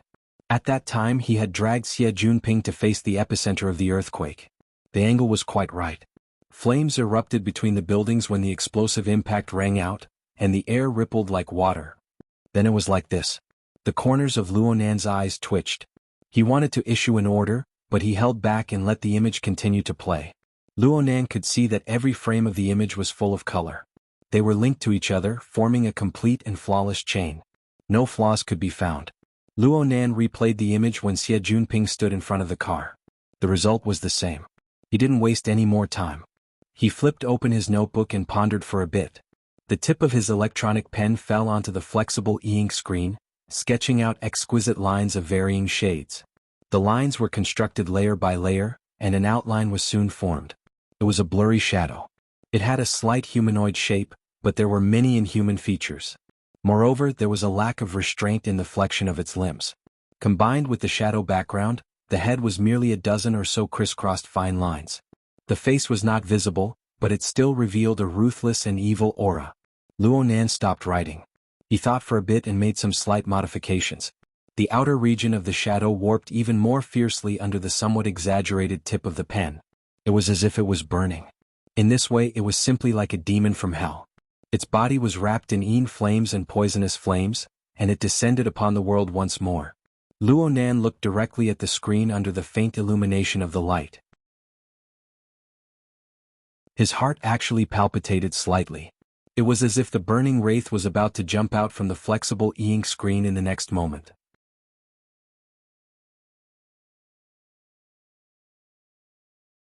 Chapter 6. Genius 1 second. Remember if you want to go? Show.net provides you with wonderful novels to read. Luonan gazed at it for a long time. He determined that there were no areas that needed to be added or deleted. Then he did some simple 3D processing on the completed sketch and transferred it into the car's AI database. Then he used the image editing function to import his own work into the video recording. Love Go, Small, Say, Netku. The phantom flying car's AI was admittedly heaven-defying, but this kind of professional image stitching still required professional software processing. It was done on the spot and it was a completely different style. It seemed rather strange. But from Luonan's perspective, this inferior spliced image was the most consistent with his memories. In that instant, Luonan could clearly see an enormous demonic shadow emerge from within the exploding flames. It was over 100 meters tall, and it roared furiously within the collapsed ruins and dust. The impact of the roaring explosion was like a heavy punch or a giant wheel rolling over. So much so that Luonan felt his internal organs deform. The flesh and blood of his entire body emitted explosive sounds. The air was filled with the stench of blood and death. For a moment he really thought it was over. This was what he saw and what he felt, the whole picture. The real world wasn't a fantasy movie. Luonan knew that what he saw and heard was far too bizarre. Therefore he returned to the scene of the incident and compared it to the environment at the scene. He watched the video replay and observed the reaction of the surrounding area. As for the result, it was plain normal and not at all surprising. Was it an illusion? Luonan slowly flexed and extended his fingers. He closed his eyes, adjusted his breathing, and silently chanted the 16-word mantra. The visualization diagram appeared in the void. The tetrahedron, its inscribed sphere, and its circumscribed sphere slowly rotated. The first few laps were slightly awkward, but he slowly regained his fluency. Illusion. That wasn't how the visualization diagram worked. The visualization showed that the vessel was slightly damaged, but it was rapidly recovering. Many years of marathon-style long-distance running training did not give Luo Nan a particularly strong physique. Instead, it bestowed him with outstanding toughness and recovery ability. It wasn't a big problem, but Luo Nan cared a lot about it. Actually, Luo Nan already had an answer within his own logic, but he didn't rush to a conclusion. After pondering for a moment, he gave the AI an order and asked for a copy of the environmental data collected at that time. Soon, a list of relevant information appeared. At the time of the incident, the initial earthquake phase had passed. The air pressure in the surrounding area was 104 kilopascals, which was basically the same as the standard atmospheric pressure. The sound of the explosion was close to 90 decibels, which was not enough to damage one's hearing. The instantaneous wind speed at the location of the incident was 44 kilometers per hour, which was equivalent to a Category 6 wind. Other than that, the temperature, humidity, radiation, and other data were all within the normal range. From the data alone, it was just a normal, slightly noisy, windy day. How could such an environment scare the two men out of their wits? Was this a joke? One more thing. Luo Nan used his finger to mark the distance on the analysis video. The distance between the broken bridge and the epicenter of the earthquake is 9 kilometers in a straight line. The sound wave transmission should be delayed for around 8 seconds. But in reality? The cold data was more authoritative than memories, and it was even more unbelievable. It showed that the time when the phantom received the powerful sound wave vibration was 7 milliseconds before the eruption of flames. The sound overtook the light. Based on common sense, this was obviously absurd. The source of the explosion and fire was torn into two in front of the data. At this point, a clear contradiction appeared between the fire and the explosion. Between the explosion and the human body's reaction. Luo Nan raised his head, no longer looking at any images or videos. He leaned heavily against the back of his chair. Illusion? Bullshit illusion. There was clearly a power in the unseen world, a strange power that interfered with the connection between all sides. It filled in what was originally a blank area. The burning wraith was the representation of this power. This was unscientific. Luo Nan wanted it to be unscientific. The formatting theory established by his grandfather had entered the realm of metaphysics from the very beginning. Luo Nan was close to fanaticism towards his grandfather's theory in terms of emotions. He could even place it on an equal footing with his life. But he was unable to find a clear reference based on his current results.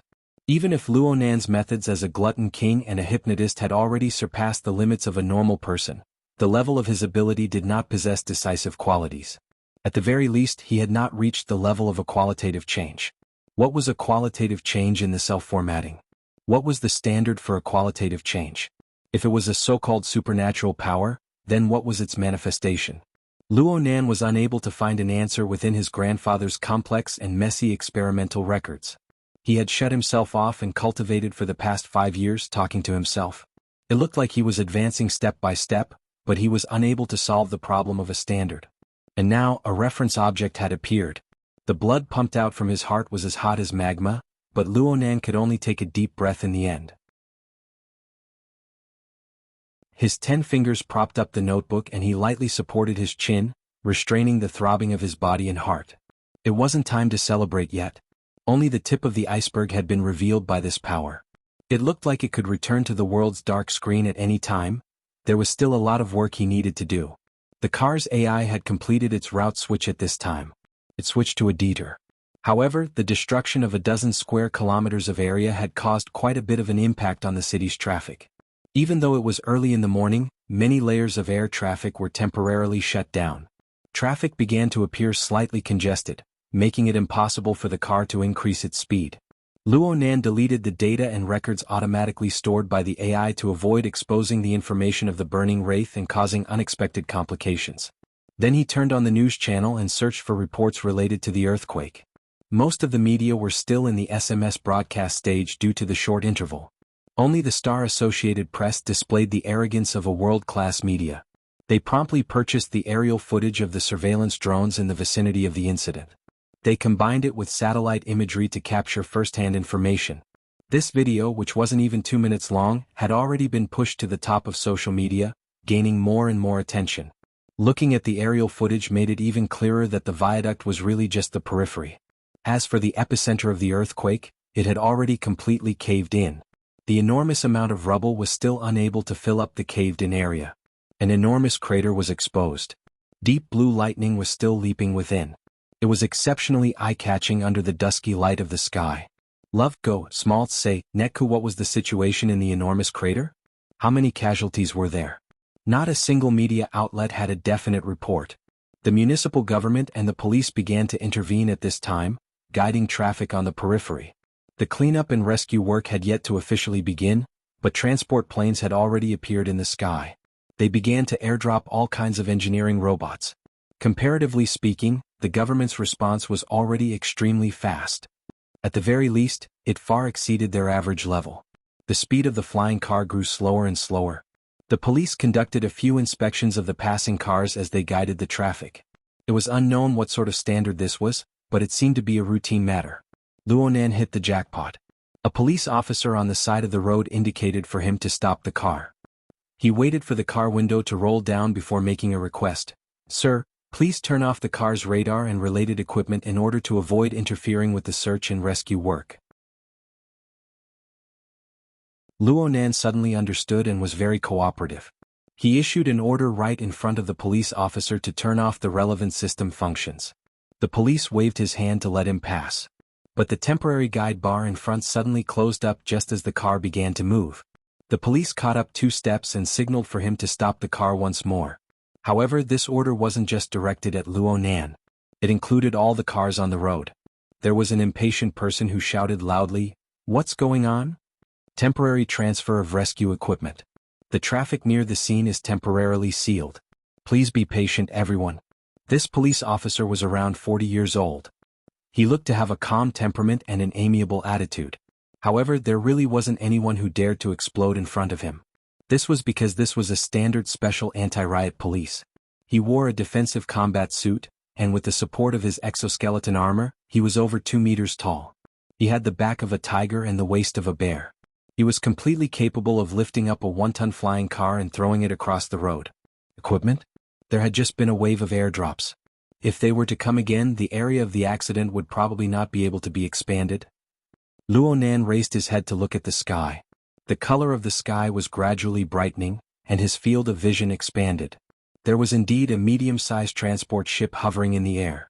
It seemed to be from the military, but he didn't see any equipment being dropped down. The situation is currently changing. Within the news channel, the senior on-site reporter of the Star Associated Press took a bird's-eye view of the area of the accident from a helicopter. He described the current situation. The surrounding congestion situation is getting more serious. There are more and more parked cars. And from the looks of things, the government and the police aren't putting their energy into clearing the traffic. On the contrary, the police's control measures are becoming stricter. The area of lockdown is constantly expanding. The car owners who were stuck on the road would certainly resonate with this report. Most of the surrounding roads had already been turned into parking lots. The positions of many cars hadn't changed at all for over 10 minutes. The special anti-riot police's inspections were even stricter. Some of the cars that had just been inspected had to be inspected again. Luonan was much calmer compared to the complaints of the other car owners. His current mission was to gather relevant information. Lingering around the area of the accident for a while was exactly what he wanted. He switched between several news channels in search of valuable information. At the same time, he cast his gaze towards the social media, the forums he frequented, and so on. He browsed the web as he watched the news. The car's AI, flexible e-ink screen, and even his wristband were all mobilized. He was extremely busy, but he didn't have any leads for the time being. Less than half an hour had passed since the incident, and the various media outlets hadn't produced any in-depth reports. The social media were mostly filled with rumors. It was far too difficult to sift out useful information from within. The information still needs to fly for a while? Luonan shook his head. His fingers swiped across the flexible screen, and he subconsciously clicked on a certain icon. The interface opened, revealing a familiar dark background and a sparse arrangement of stars. It was none other than the Secret Star Forum that he logged in the most often. From Luonan's perspective, the Secret Star Forum was a source of goods. For the sake of safety, he never spoke in the public forum. At most, he would browse a few topics that he was interested in. The niche professional forum was slow to react to breaking news, and it was very hard to form a heated discussion. There wasn't much meaning in gathering information here. He entered purely out of habit. The hot topic that was pushed to the main interface today didn't seem to have any news value. The title was Collective Nightmare, Psychic Wave Release. It was a typical style of the mystic arts. Luonan wasn't interested in this topic. Now that he had some free time, he pondered about sending a private message to the internal forum's moderator, attempting to unblock his account ahead of time. Luonan spent a few minutes choosing his words. When he exited the private message interface, he saw that the number of discussion pages for the hot topic had exploded by several times on the main page. The bright star effect had already been activated. The topic interface was pulled out and it turned into a blazing star. And at this time, perhaps a moderator felt that the original title wasn't directional enough, so he made some changes. The title flashed and it became Xia City's R&D District Earthquake Nightmare Discussion Thread. Open merge. Luonan was surprised and he clicked on it in the first moment. The main post's content was very simple. According to the post owner U-Spirit, he was a resident of Xia City who lived near the R&D district. He was sleeping when the earthquake occurred. He had a dream while he was half asleep. In the dream, his entire body was engulfed in flames. He heard a tremendous roar, and the shockwaves were like a giant wheel that crushed his entire body. It was like a ghost pressing down on him. It wouldn't have been a big deal if that was all. The key was that when U-Spirit woke up, his wife next to him woke up with a fright as well. The two of them actually had the same dream just now. Every detail was extremely similar. It was like they had watched a horror movie together. U-Spirit posted this experience on the forum. At first, no one paid attention to it.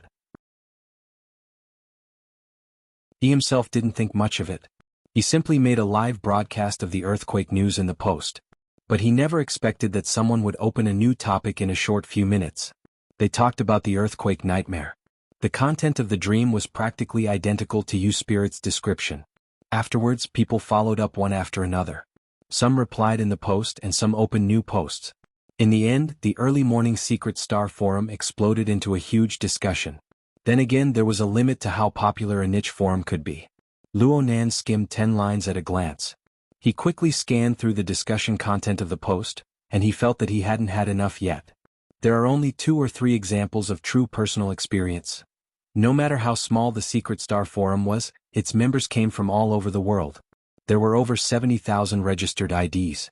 Divided by 88, there were less than 1,000 people. There were even fewer people living near the R&D district. There were also some people who recognized this point. They began to import relevant information from mainstream communities and social media. Things were easier with more people. The information that Luonan couldn't find with great difficulty was presented in a blowout fashion under the collective search of over 1,000 people. Only now did many people realize that the topic of Xia City's collective nightmare had already formed an undercurrent on the internet. Moreover, the momentum was growing stronger and stronger. The atmosphere of discussion on the Secret Star forum became even more heated. Even though the moderator had already established the rule of opening new posts, there were still people endlessly opening new topics. They also brought related topics in depth. There was an ID called Historical Data Shredder, who opened a new post. He established a statistical chart for this incident. He imported all the relevant examples on the internet into it and updated it endlessly. Soon, the bright star effect was stimulated. Luonan felt that his words were meaningful. The data was organized extremely well. You can see from the diagram that the nightmare psychic wave's range of influence reaches a maximum of 300 kilometers. It covers the entire city of Xia. With the area of the incident as the center, I call it the core area. There are over 20 examples on the internet right now, and it doesn't matter if the people involved are asleep or awake. Historical Data Shredder sorted out over 50 effective examples in total. Half of them were in the core area. As for the areas outside the core area, the density of the examples dropped substantially. The further the distance, the rarer the examples were. It was very hard to verify. However, Historical Data Shredder claimed that according to his understanding, a considerable portion of the sensors outside the core area were people who were publicly recognized as having cultivated.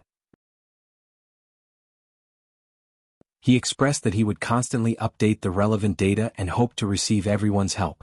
Later, Yuling, who first posted the thread, replied.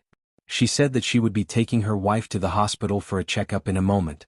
She would post the results on the forum, attracting a wave of waiting voices. Luo Nan lightly pinched his chin. Then he used his wristband to contact the school's medical department. He made an appointment for a physical examination. He was going to compare the results of the Yuling couple's examination. Bang bang bang bang. A discordant noise suddenly entered Luo Nan's ears.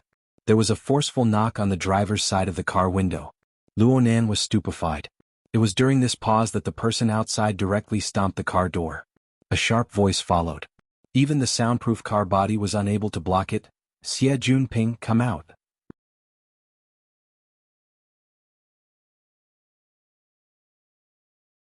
Chapter 7. Genius 1 second. Remember if you want to go? Show.net provides you with wonderful novels to read. The phantom screeched in alarm. Not only did this not deter the person outside the car, but it made her even more aggressive. She kicked the car several times in a row. Bastard, what do you mean by leaving me behind? Luo Nan looked out of the car and his eyebrows jumped. Lovego, small say, neck. What he saw was a raised snow-white thigh and the hem of the skirt that was almost torn. His gaze moved upwards and swept across the face of the person who had just arrived. After a brief moment of recollection, he was able to identify the person. It was Long Legs. Okay, this woman was called Lian Yu. She also participated in the club promotion event on the 24th. She was the representative of the student council. In the wee hours of the morning, it was this man who was hugging Xie Junping and was almost dragged into the car. However, when she was compared to Xie Junping's political life, she was abandoned like an old shoe. Luo Nan wasn't a moral judge. He was disinclined to judge anything, and he didn't want to get tangled up with her. He simply pressed down the window and responded simply, Senior Xie is not here. Is something the matter, Senior Lian? Lian Yu stared blankly at the empty driver's seat. She was roused from her stupor by the sound of Senior Sister Lian.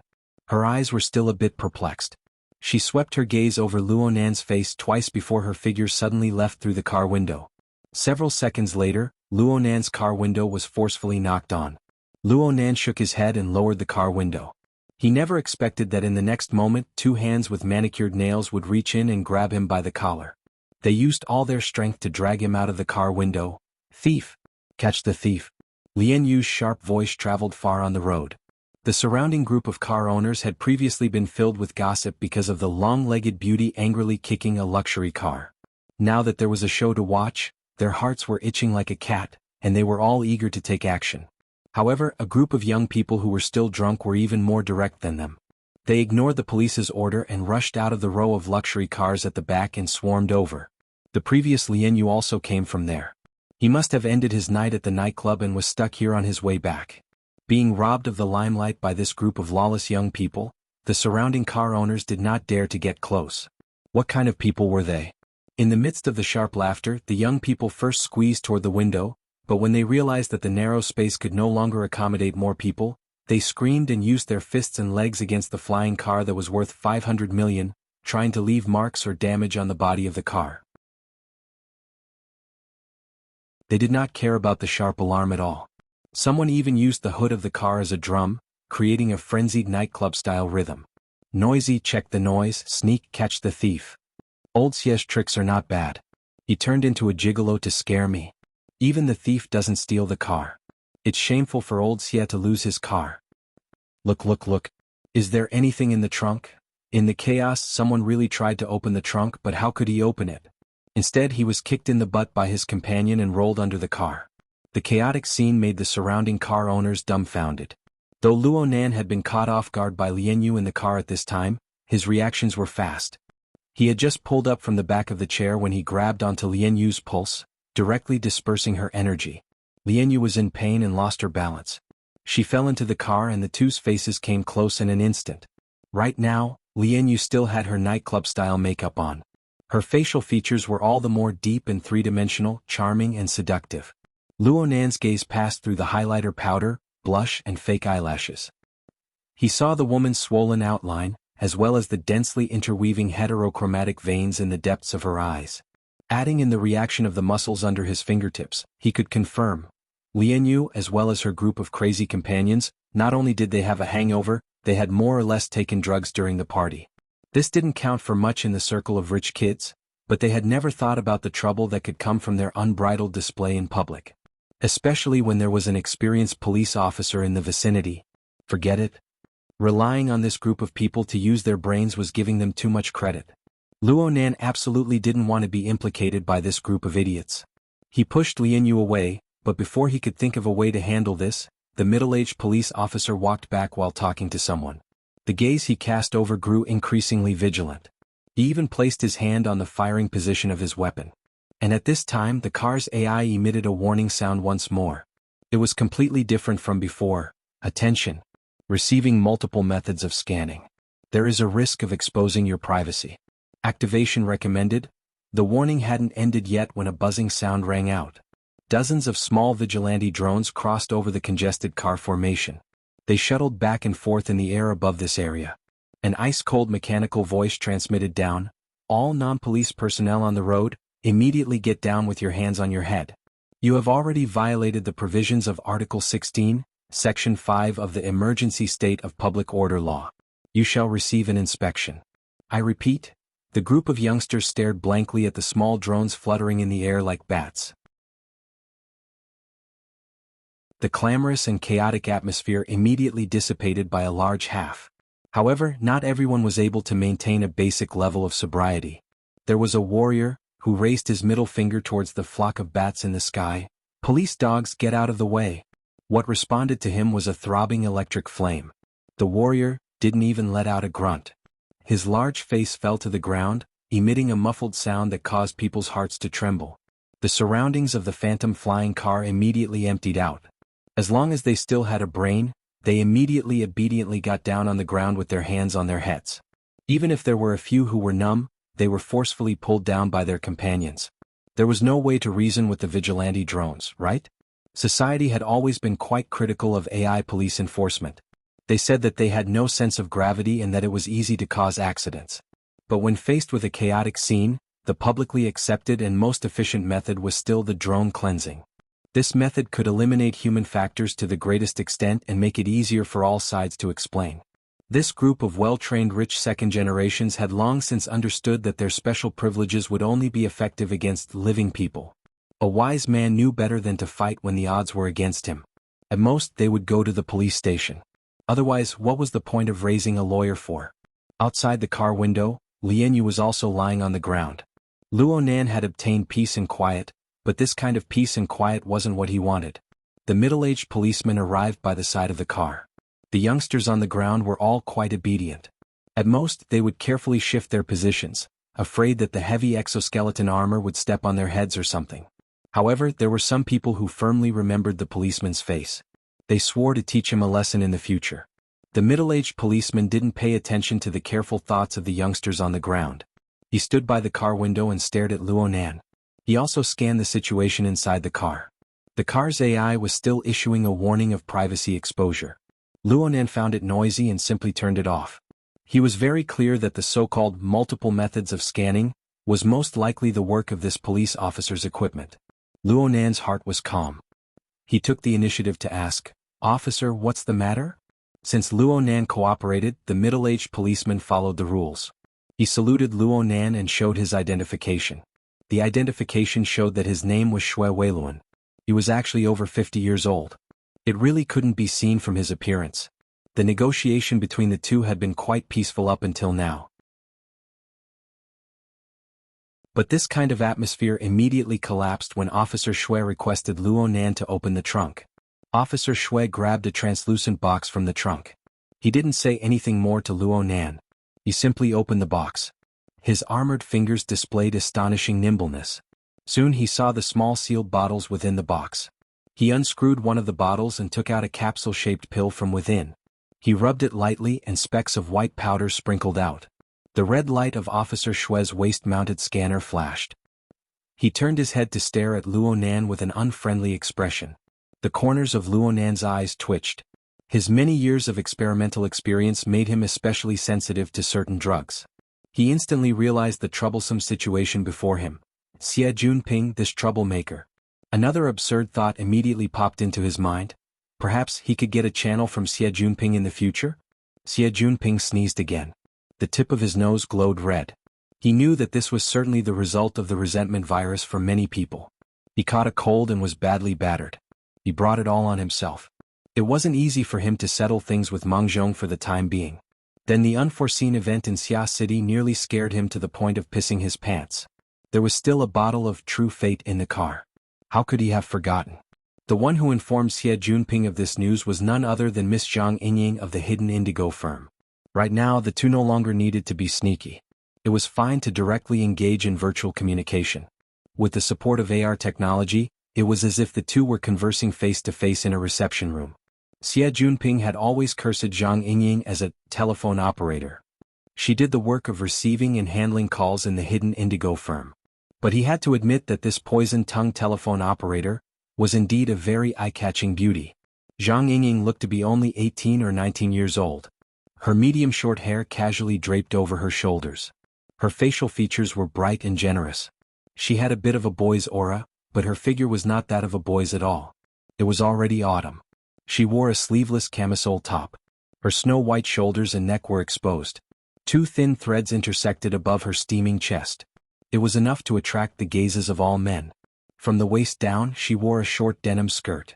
There were many layers of lace decorations. It was extremely cool.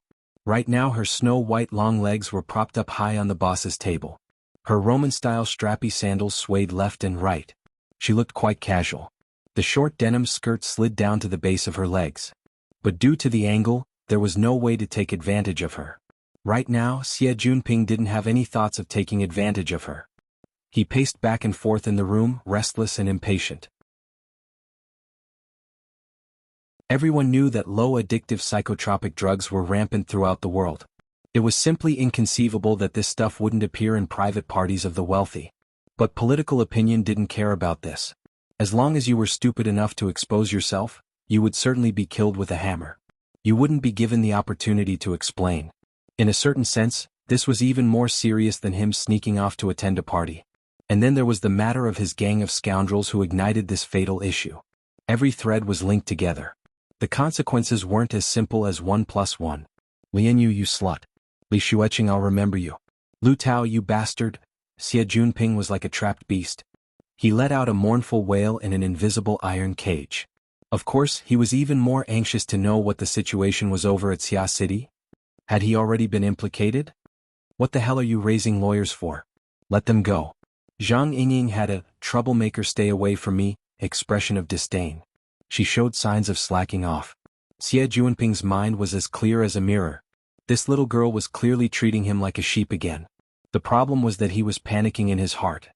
He could only smile apologetically. These are extraordinary times. It's more reassuring to hire experts like you. Of course, the pay is sufficient. Zhang Yingying spread her hands. Then what do you want me to do?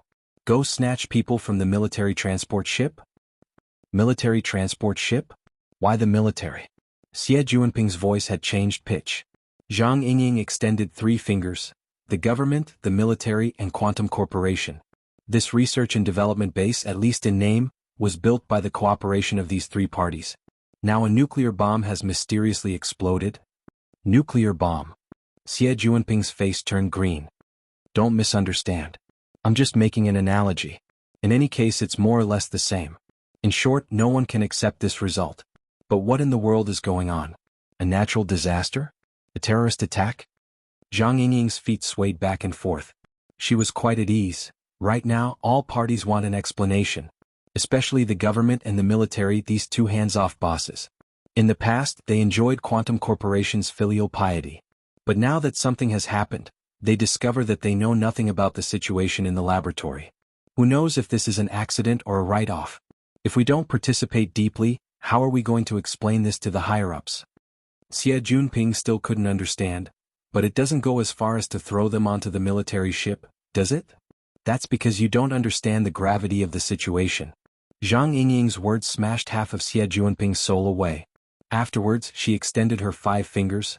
This intelligence is worth this much. Xie Junping's face changed color. You're ripping people off. Zhang Yingying laughed. This is because of our long-term cooperative relationship. Otherwise, when we go outside, She flipped her slender white palm over with a very sincere appearance. I accept. Xie Junping's face was ashen, but he still swallowed his anger. Since he was going to spend money, he would spend it all. Giving up halfway was the stupidest way to die. Zhang Yingying blew him a kiss. Relax, it's worth the money. Any intelligence related to the burner is worth the price. Burner? Yeah, I got the information from a reliable source. This is a high-end laboratory that specializes in the research of the burning mechanism. The emphasis is on neuroanatomy. Human body? Living body? Xie Junping couldn't be blamed for letting his imagination run wild.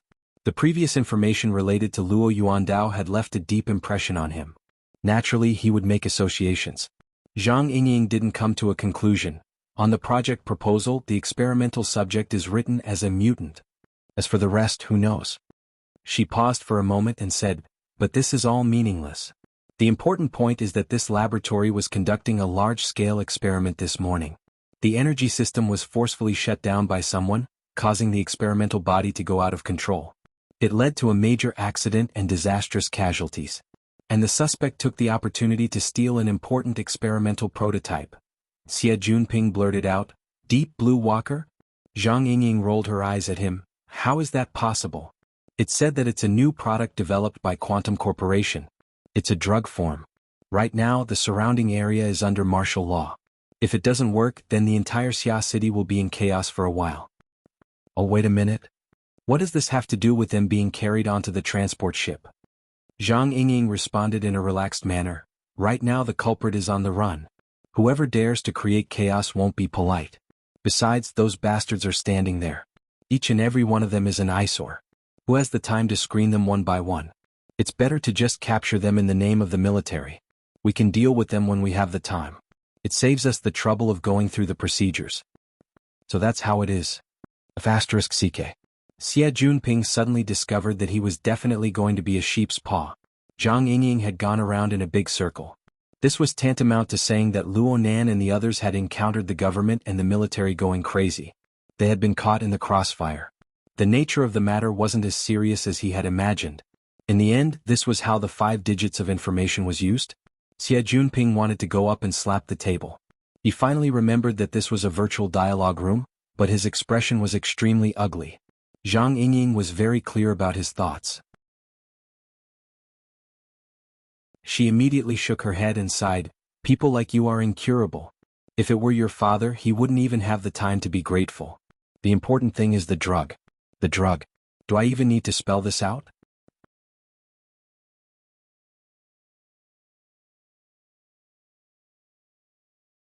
Chapter 8. Geniuses remember in 1 second. Love Go? Talk. Net provides you with wonderful novels to read. Chapter 8. Burning with Hunger. Drugs. Drugs. Xie Junping wasn't stupid to the extreme. His mind came around, but his mood only worsened. Quantum Corporation didn't give people a way out.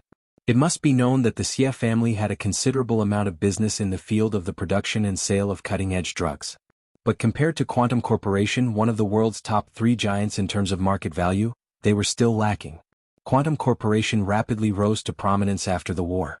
At the beginning of the 90s, they proposed the concept of burners on the basis of archetype formatting theory. They single-handedly created the Deep Blue platform and introduced the Deep Blue Walkers. They changed the mode of war between humans and mutants, immediately reclaiming large amounts of traditional human territory. Just from this point alone, it could be said to be a great company that changed the world. Anyone with a discerning eye would know that Quantum Corporation appeared to be working on a weapons platform, but the nature of their research was in fact a major breakthrough in the life sciences. Their accumulation in related fields was absolutely one of the best in the world. Today, this giant of capital was finally extending its tentacles into the cutting-edge pharmaceutical field. The few pharmaceutical companies that the Xie family had a stake in were probably going to panic for a while. But upon careful thought, for any qualified capitalist, obtaining reliable information in advance was absolutely an astonishing amount of wealth. Zhang Yingying crossed her arms and sneered when she saw Xie Junping in a daze. Sheep, is it worth it? It's worth it. It's absolutely worth it. Xie Junping's face had always been used to be sold. He laughed mischievously as he lightly slapped his own face. Yingying, you owe me a great favor. I'll remember your kindness for the rest of my life. Zhang Yingying's small face was so tender that water could be squeezed out of it. But she was essentially invulnerable. She didn't even bat an eyelid. Okay. This year's fees will increase by 50%, right? I'll thank you on behalf of the boss. Love Go little say. Xie Junping immediately became listless. He hastily messed up his words. Alright. Does Quantum Corporation and Luo Nan have a grudge? That archetype formatting theory. Zhang Yingying responded lazily. No matter how wrong Yen Hong is academically, the results he sold to Quantum Corporation are already set in stone. The size of an individual is meaningless when compared to a financial group. Quantum Corporation won't care about these little ants. Don't scare yourself, okay? Xie Junping was not really concerned about this matter, but he thought of another problem. He hemmed and hawed for quite a while before finally opening his mouth. Luo Nan has been brought onto the warship. Do you think he'll? If you're worried that I'll sell you out, just say so. Zhang Yingying sneered. Although it's normal to sell you out, from the looks of it there isn't any. According to reliable sources, he hasn't said a word since he was detained. Really?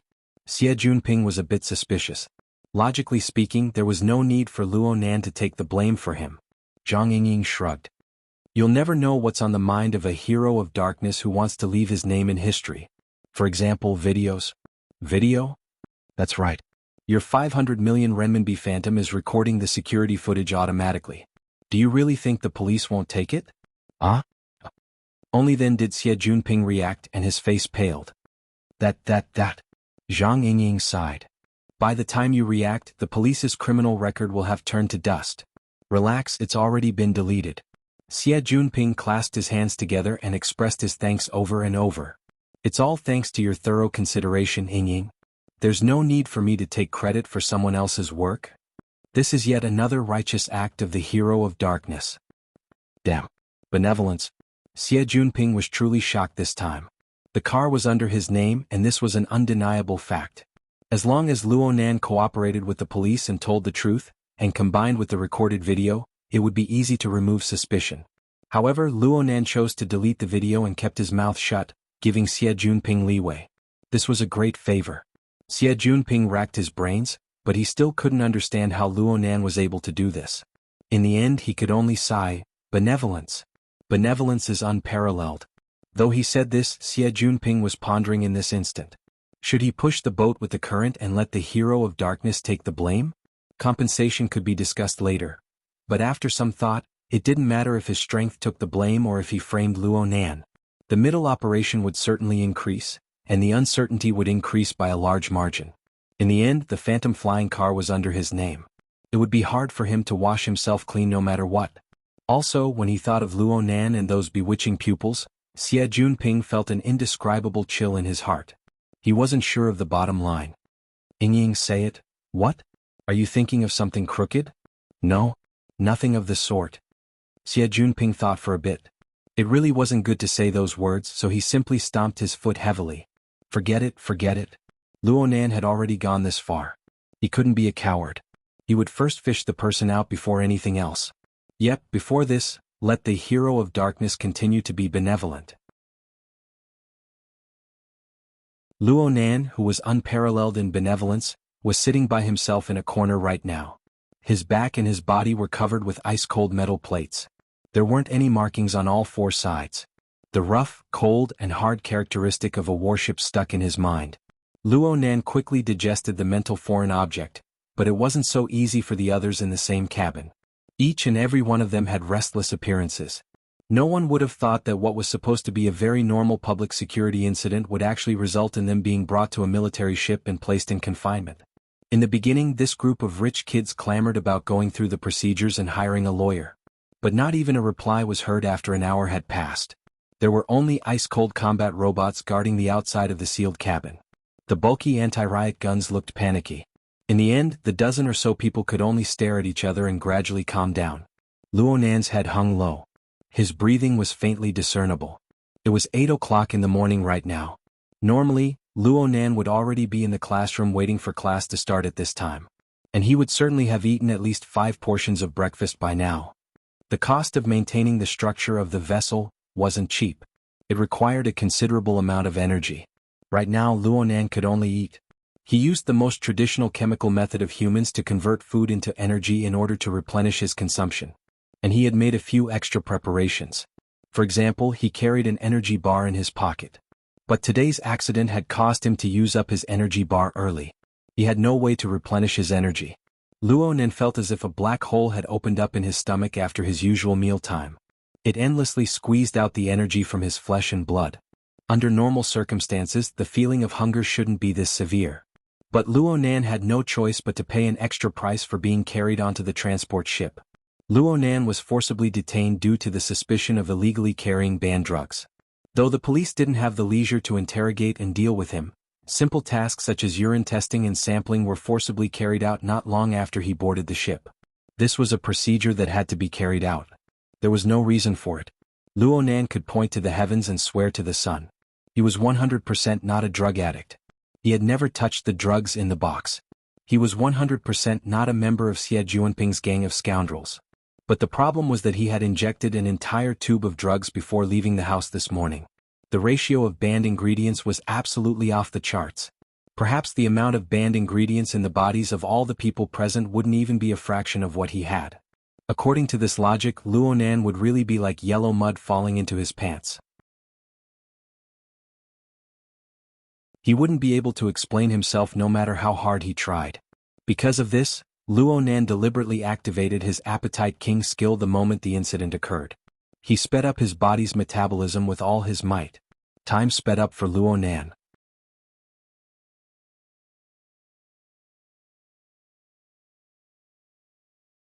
Chapter 9.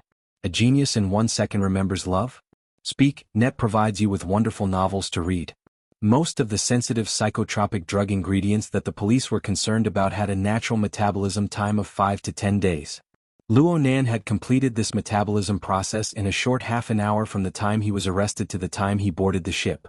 Plus, he had to pay attention to the digestion of sensitive ingredients when he concocted the drug. Luo Nan only did a small control of his urinary system when he took samples. A normal urine test could be ignored. As for other test samples such as blood, hair and the like, frankly speaking, Luo Nan wasn't confident. So he didn't open his mouth from the moment he was forcibly detained.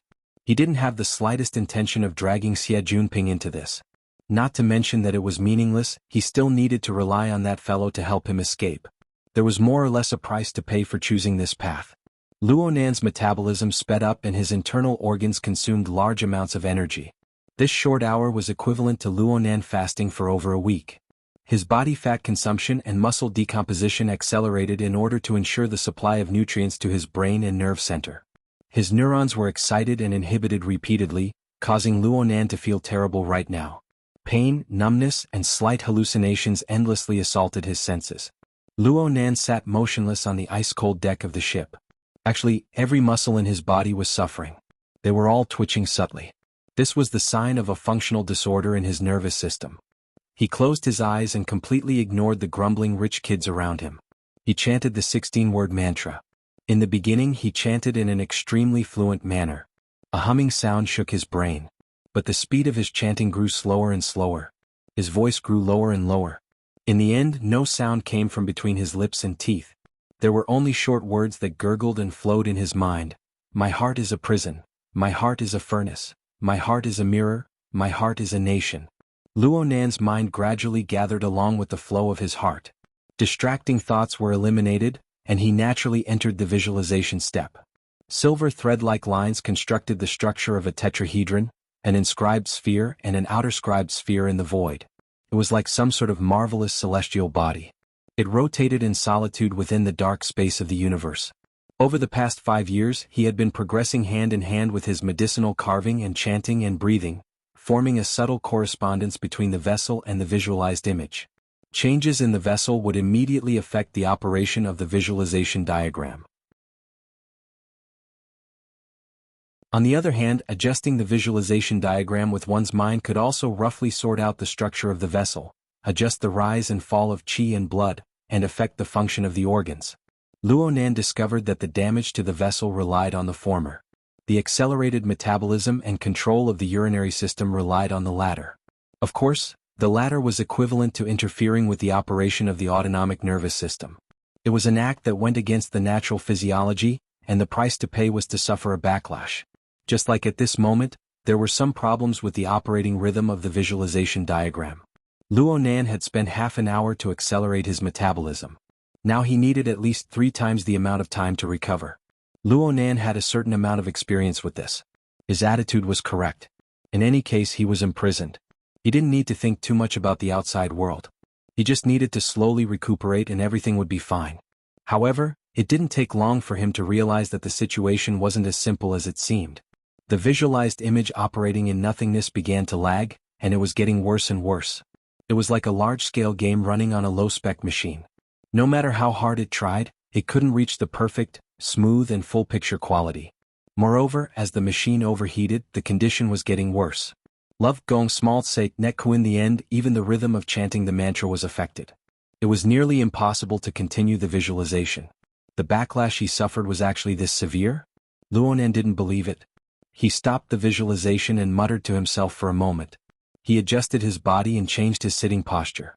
Luonan sat cross-legged, just like a monk or a Taoist who meditated in ancient times. His entire body was firmly fixed on the deck. From the top of his head to the two sides, his shoulders, his elbows, and his knees formed two perfectly straight diagonal lines. They then connected to the ground, forming a solid pyramid. This pyramid sitting posture was a visualization technique his grandfather had taught him in his early years. It was the visualization diagram on the title page of the notebook. The pyramid-shaped tetrahedron was like the boundary of a limb. The inscribed circle contained the internal organs, the circulation of energy and blood. The circumscribed circle symbolized the external environment of the world. Thus the body and mind were one. The inside and the outside were opposite, and the visualization results were even better. Luonan usually used it to replace sleep when he was resting at night. Now he used it to strengthen the visualization results. He once again silently chanted the mantra and entered a meditative state, smoothly starting the visualization. The silver threads constructed a complete diagram structure, and it began to slowly rotate. At this very moment, Luonan wasn't a spectator, but a participant. The boundary between him and the visualization diagram began to blur as he chanted the mantra. It was as if he had arrived in the boundless darkness. He had transformed into a towering pyramid that rotated in the void. In his daze he felt that he wasn't moving at all. What moved was the squirming internal organs of his flesh and blood. What moved was the seemingly dark nothingness of the outside world. Between movement and motionlessness, the elements of harmony and disharmony were peeled off layer by layer and exposed. What the hell is this? There was clearly a power within the surrounding nothingness and darkness. Its volume wasn't large, but it was very solid. It was like a hand hidden within the darkness. It was always trying to pull the visualization diagram and disturb its stability and balance. Luonan tried to grab this hand, but he was completely unable to make sense of the form of existence that was opposite him. His senses grew clearer and clearer, but he was unable to touch it no matter how hard he tried. It was like a mosquito fluttering by one's ear at night. It came and went, making people loathe it. Or to be more precise, this was simply a specter that spiraled around inside and outside of his body. It wantonly devoured the essence of his flesh and blood, leaving him helpless. Stutter? After messing around for so long, it was a freaking virus. Luonan tried a few times, but it was hard to deal with it. Instead, his mind was in chaos. Distracting thoughts rose together, and he gradually grew impatient. He had no choice but to withdraw from the fixed space. But when he withdrew from the fixed space, his situation was even worse. Under the urging of his impatient emotions, the various itchiness, pain, and even slight hallucinations that had been produced due to the effects of hunger transformed into turbulent, distracting thoughts. They leaped up from his mind and brazenly counterattacked. He had the momentum to sit on the throne once more. Or it could be said that it was more like a ball of poisonous fire that rolled within his internal organs. Luonan's lips and teeth squirmed slightly. What came out was no longer the 16-word mantra. Instead, it was simple and illogical vulgar words. His current state was very bad. He knew it was bad, but he was unable to control it. It was without a doubt that he was in an even worse state. As his mind became unstable, the interference from the outside world was no longer that easy to block. But there were still people who forcefully came up to him. Hey! Someone laughed beside his ear. Kit, are you scared stupid? Or are you deaf? Luonan raised his head slightly. He couldn't even open his eyelids. His current state had consumed far too much of his energy. He was already not too sensitive to the outside world. He was completely unaware of what had happened before, and he had no interest in knowing. However, the other person was unwilling to let him off. You're so young. Why are you acting so aloof?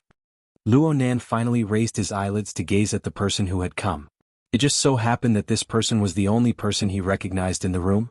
Lian.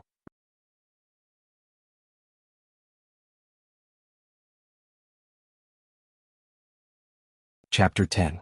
Genius 1 second remember love go away? Speak, net, providing you with wonderful novels to read. Lian had just come back to her senses.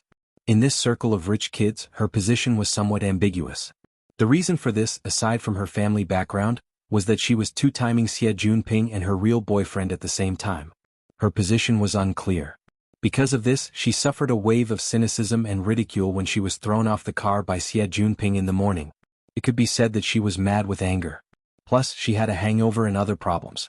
Luo Nan had become a target to vent his anger on the road, causing this incident.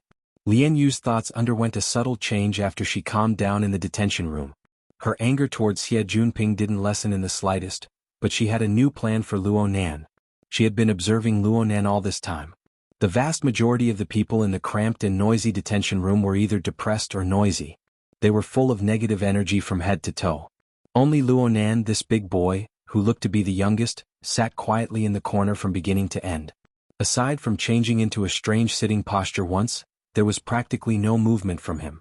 The shadow in the corner gently covered Luo Nan's body, blurring his silhouette and many details. But looking at it as a whole, it was fully coordinated. It was like a mask and cloak at a masquerade ball, dressing up a mysterious and profound character. It seemed to be very tasty. So Lian Yu moved closer to Luo Nan. She observed him at a close distance, with a touch of provocation. Luo Nan's delicate, pretty, and quiet appearance was exactly her cup of tea. If he took revenge on Xie Junping into consideration, then it would be even more interesting. Of course, before this, she first needed to figure out the relationship between Luo Nan and Xie Junping. She needed to figure out why Xie Junping was burning with impatience in the morning and why this little fellow came up when he turned around. Lian Yu's thoughts couldn't be hidden from others. Someone laughed weirdly to the side. Lian Jiu, he's a vegetarian. You guys can't get together. Vegetarian is also very refreshing. Lian Yu didn't mind people calling her by her nickname at all. Jiu was the title of an imperial concubine in ancient times. Her status was illustrious, and it also had the meaning of charm and beauty. It couldn't be considered a bad name. As for using her beauty to charm people or even the evil intentions of not being the legitimate wife, she naturally disregarded them. Lian Yu herself indeed had a heroic spirit that didn't care about meat or vegetables, and she even had the capital to do so. Her well-defined facial features gave her a bit of a mixed-race look. What was really against the rules was her voluptuous and tall figure. She even purposely wore a burgundy tight-fitting short skirt that accentuated her seductive body parts while also showing off her slender waist and long legs to maximize her charm. Now, in order to keep warm, she borrowed a man's outer robe and put it on. But when she spoke, she habitually gestured with her hands, and the front of the robe opened naturally. Her unbridled snow-white skin and the shadow of her coy figure formed a first-class natural composition. It could simply suck in the eyes of the surrounding men. However, all Luo Nan felt was irritation and pain. Lian Yu's attitude towards Luo Nan had completely changed. She wanted to amuse him a bit. She giggled as she went to pat Luo Nan's shoulder as she spoke. She really didn't use much strength in her slap, but Luo Nan had already returned to the state he was in when he and Xie Junping had just parted ways. His face hurt from the mist. This slap was simply like an axe chopping down on his shoulder. In an instant, his entire arm and half of his shoulder didn't seem to be his anymore. Luo Nan's entire face twitched, but Lian Yu only thought that he was nervous. She placed her hand on Luo Nan's shoulder and didn't let go. She borrowed a bit of strength and seductively bent down. We're all fellow inmates who have gone through trials and tribulations together. Aren't you going to introduce yourself? Any other man would enjoy this kind of benefit, but the current Luo Nan just wanted to smash a fist into her face. It hurts. It really hurts. Luo Nan felt as if a fire was burning in his heart. In reality, he had already clenched his fists tightly. But his remaining reason told him that there wasn't any deep hatred involved. It was just the habitual hunting of a carnivorous woman, that's all. Luo Nan tried to use this to disperse his energy and return to his normal state. He used as flat a tone as possible to reply, Acumen College. 10th grade. Luo Nan. It really is my junior. And it's a little fresh meat? Lian Yu was a bit pleasantly surprised. Right now, she found Luo Nan more and more pleasing to the eye. His delicate and tender face paired with a cool expression. Yep, and that serious posture of meditation. She couldn't tell if he was angry or shy, but he really was very cute. She couldn't help but want to tease him a bit more deeply. She reached out her hand to touch Luonan's face. Her attitude was too obvious, and this insane benefit release aroused the jealousy of some people. Suddenly a hand reached over and grabbed Luonan's cheeks in a single step. The person was also laughing and giggling, but his fingertips exerted force, directly squeezing Luonan's face until it deformed. Fresh meat? Fresh. Luonan's heart thumped. His brain didn't work. He completely relied on his body's instincts to forcefully wave his hand and slap away this person's dirty hand. The intense emotions contained in this action were undoubtedly an intense stimulation to this group of alcoholics and drug addicts. The person who reached out his hand was already in a bad mood. He took advantage of the situation to kick over. "Motherfucker, you're being cocky." This kick fiercely stomped onto Luonan's shoulder with enormous strength. Luonan's body leaned to the side and even Lianyu was pulled askew. The notebook on Luonan's knee slipped down amidst the chaos and was swept away by Lianyu, who had lost her balance. She slid 2 to 3 meters away. Lianyu was wearing 10-centimeter high heels. She nearly sprained her ankle in her fluster. She only didn't fall to the ground because she was supporting Luonan. She felt that she was in a sorry state and the anger in her heart suddenly rose. "Li Xueqing, what the hell are you doing?"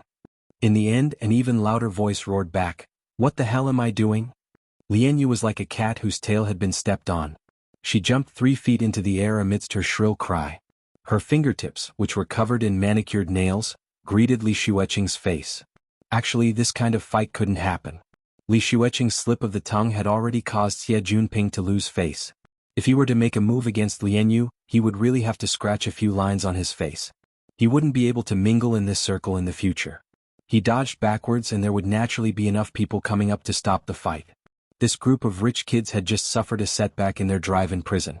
They were just about to raise their energy to the breaking point. Now that they could join in the fun, each and every one of them courageously scrambled to be the first. Let's not talk about whether they were in the right or not. It would be good if they could take advantage of a beauty. Lianyu had already been hugged by 3 or 4 big men before she could even rush up. Words of persuasion left and words of persuasion right.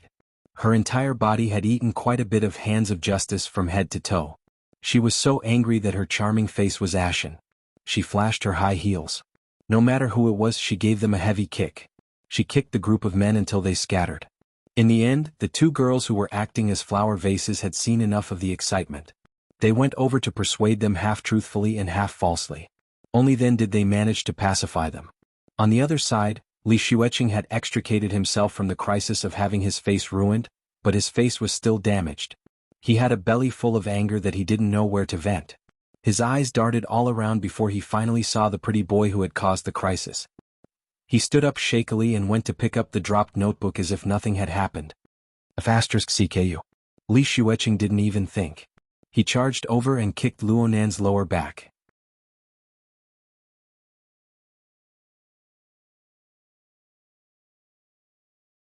Chapter 11. Genius 1 second. Remember if you want to go? Show.net provides you with wonderful novels to read. There were many people to the side and the space was narrow. Li Xueqing didn't use his full strength. He only kicked Luonan to stagger, but Li Xueqing himself nearly slipped and fell. Love go, small sake, Netkahi had finally regained his balance and was about to rush forward again. Luonan suddenly turned around at this time. Strangely enough, when their eyes met, Li Xueqing felt an inexplicable panic in his heart and unconsciously stopped walking. Lianyu had already calmed down. Li Xueqing's actions had attracted everyone's attention. Li Xueqing's actions were obviously inappropriate, but Luonan wasn't a person of this circle. This group of rich kids had no obligation to mediate. Not to mention that there were quite a number of people who were still brooding over the can of destiny in the phantom flying car. Even if there was a 9% chance that Xie Junping was the culprit, as long as there was a 1 in 1,000 or 1 in 10,000 chance, they would be able to shift their resentment onto Luonan. Everyone looked on with cold eyes. Lianyu, on the other hand, felt the attitude of the group of scoundrels in the circle. It was not good for her to step forward and intervene. With an ashen face, she angrily stood at the side. Of course Li Xueqing knew the attitude of his companions. He really did have the heart to go up again. But he didn't know why. Even though Luonan's face was ashen like a corpse and he looked like he could be blown over by the wind, Li Xueqing was unable to take a single step when he looked directly into Luo Nan's eyes. 1 or 2 seconds wasn't a problem, but 3, 4, 5, 6, 7 seconds had passed and he still hadn't moved. This was AF * King battle pose. The surrounding scoundrels had obviously noticed something and were already laughing in a low voice. Li Xueqing felt even more embarrassed. In the past, when it came to this kind of thing, there would naturally be bodyguards and attendants to take care of it. Who the F * CK knew that they would feel so uncomfortable when they were on the spot. She couldn't help but fly into a rage out of humiliation. She saw that Luo Nan's notebook was right under her feet, so she simply stomped her foot to vent her anger. She stomped right in the center of the notebook. The thick book instantly caved in, and a faint cracking sound came from between the pages.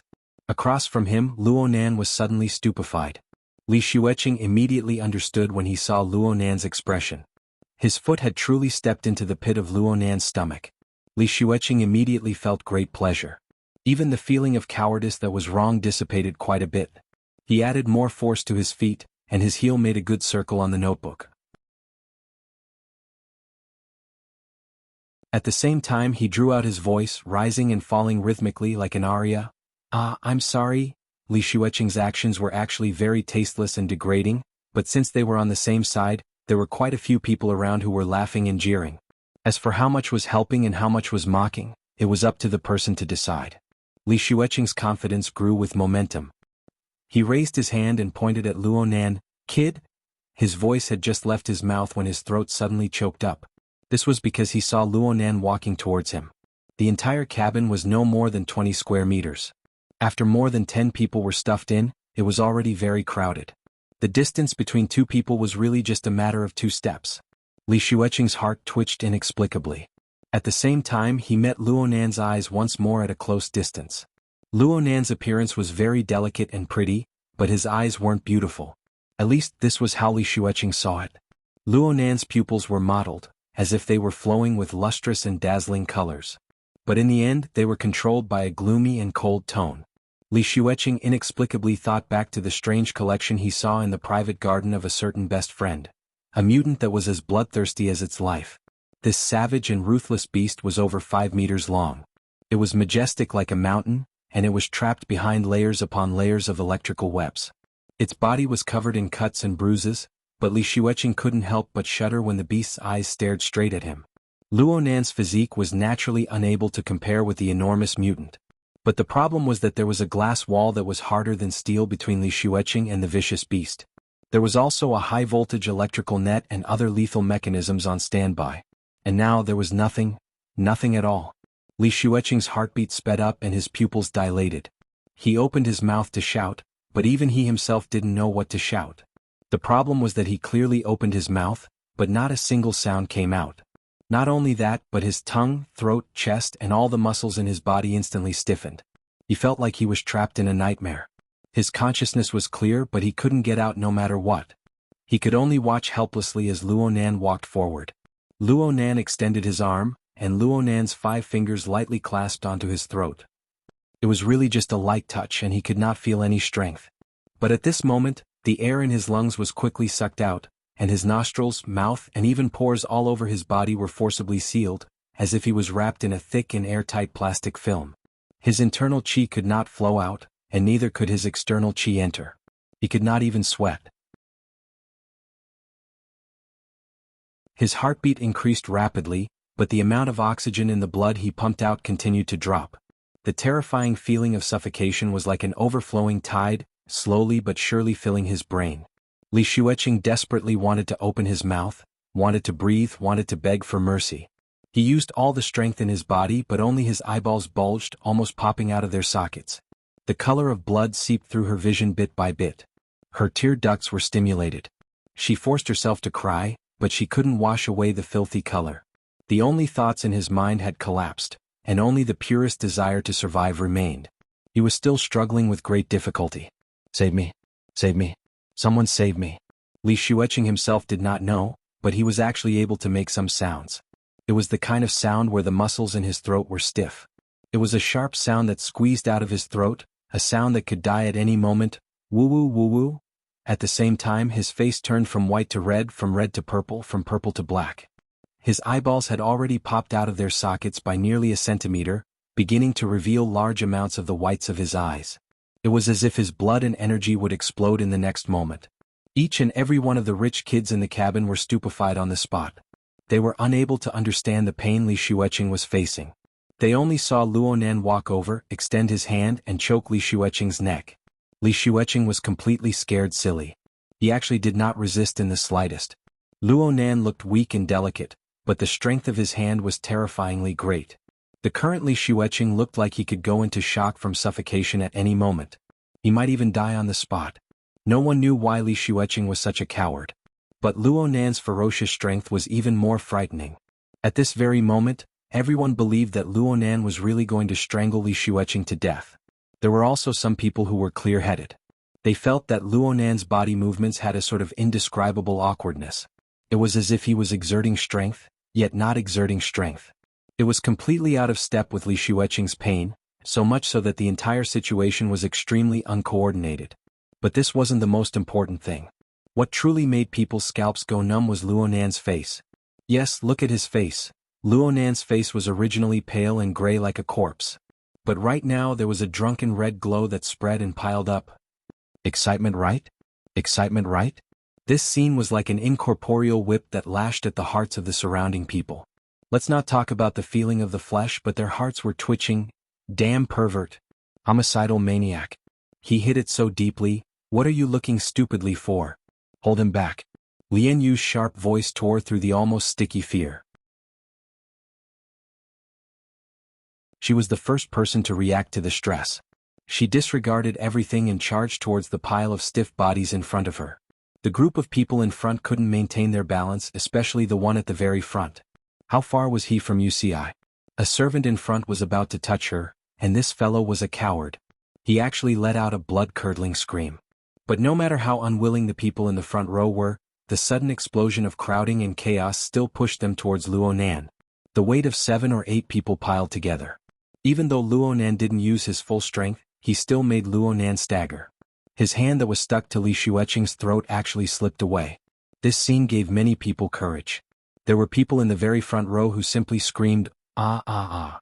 They closed their eyes and opened their arms. It was a completely unreasonable bear hug, rushing to cling to Luonan. With the first came the second. Under the drive of the herd mentality, a large portion of the people rushed forward. The cabin was in chaos for a time. Luonan was pushed away amidst the chaos, but Li Xueqing fell heavily to the ground. He had already sunk into unconsciousness, unconscious. Traces of extreme fear still remained on his face. Things had gotten out of hand. Beep beep beep. A sharp alarm rang. The armed mechanical soldiers that had been there all along were instantly activated. They turned around and pointed their anti-riot guns at the chaotic crowd.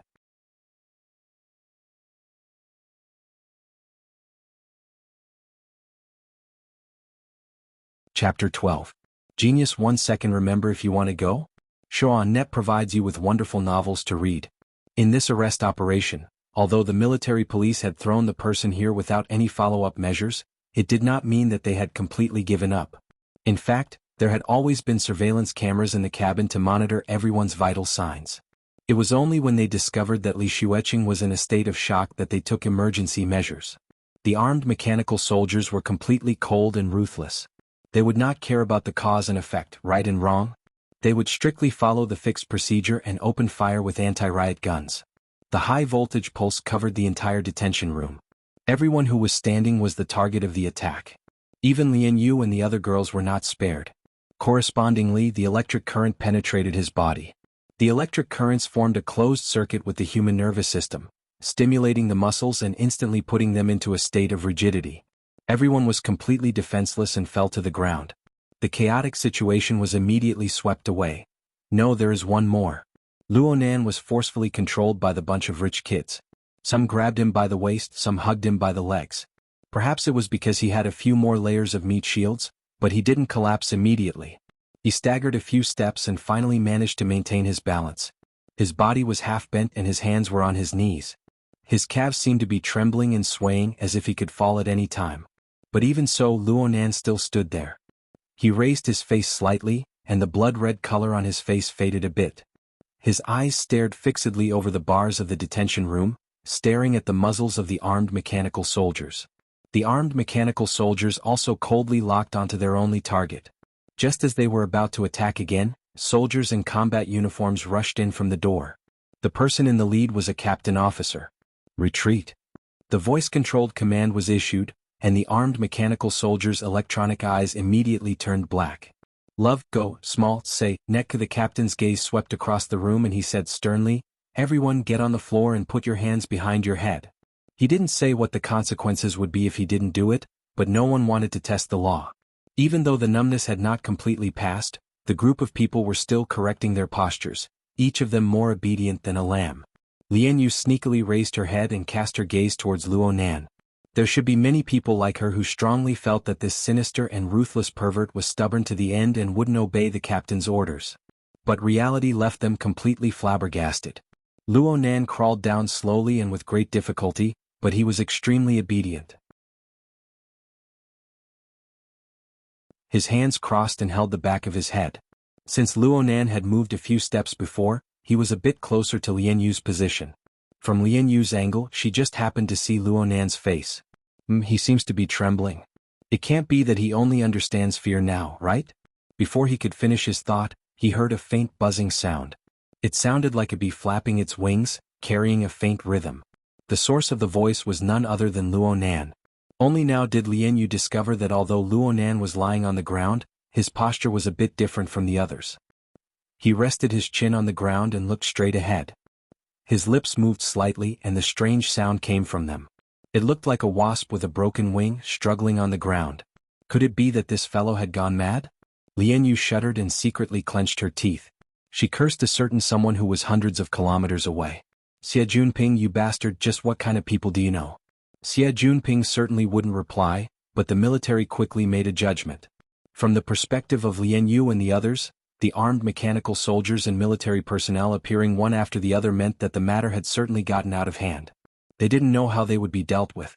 But reality proved that in the eyes of the military, a small conflict caused by a group of temporarily detained youngsters was nothing more than a fart. When all was said and done, the military only assisted the police in managing the case. There was no need to waste energy on this. The final treatment was merely to carry the unconscious Li Xueqing out for treatment. Then they dragged Luo Nan, who didn't fit in with the others, to lock him up by himself. No one objected to this. Even if they did, it would be meaningless. But Luo Nan spoke in a low voice as he was being brought out. "There's still my notebook. It's coming. It's coming." Lian Yu and the others all stared with wide eyes. They wanted to see how this deeply hidden pervert would reveal his vicious and untamed side. However, the development of the situation made a fool of them once again. The captain didn't get angry. Instead, he indicated for his subordinates to go into the cabin and pick up the notebook. He picked it up and flipped through 2 pages. When he saw the cracked flexible screen, he gave it a few more glances. Then he handed the notebook back to Luo Nan. Luo Nan didn't say anything more. He obediently followed the escorting soldier and left. He was quiet and restrained from head to toe, just like the impression he gave others in the beginning. While Lian Yu and the others looked at each other in dismay, Luo Nan was brought into a solitary confinement room. It wasn't too far from where he was locked up before. Since it was a solitary confinement room, the space was narrow. It was reasonable. There was only a single metal chair placed in the room, and it was fixed to the ground. It would pretty much fill up the rest of the space if it was turned in a circle.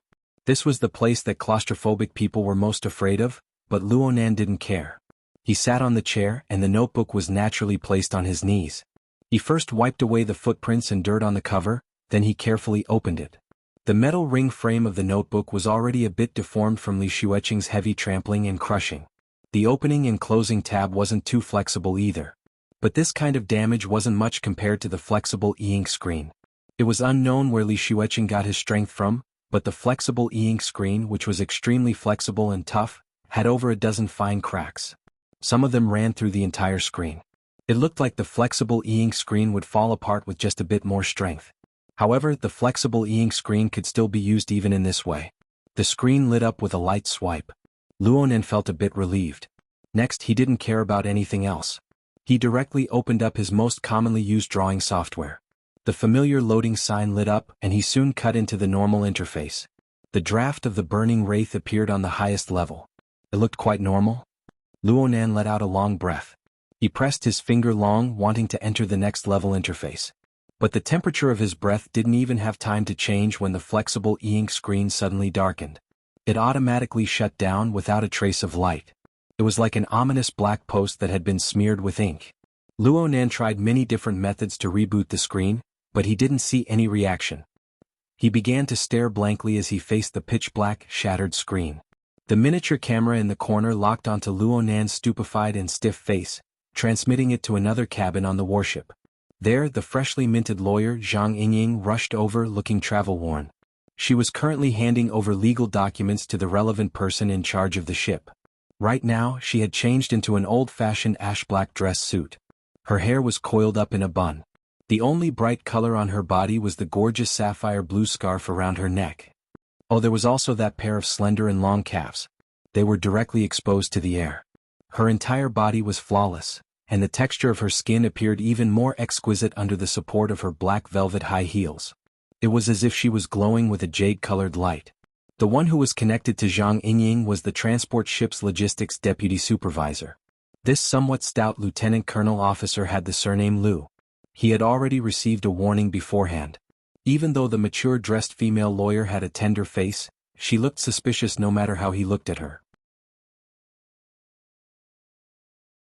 He didn't have any intentions of getting to the bottom of things. Of course, perhaps this had something to do with the reason why his eyes kept glancing downwards.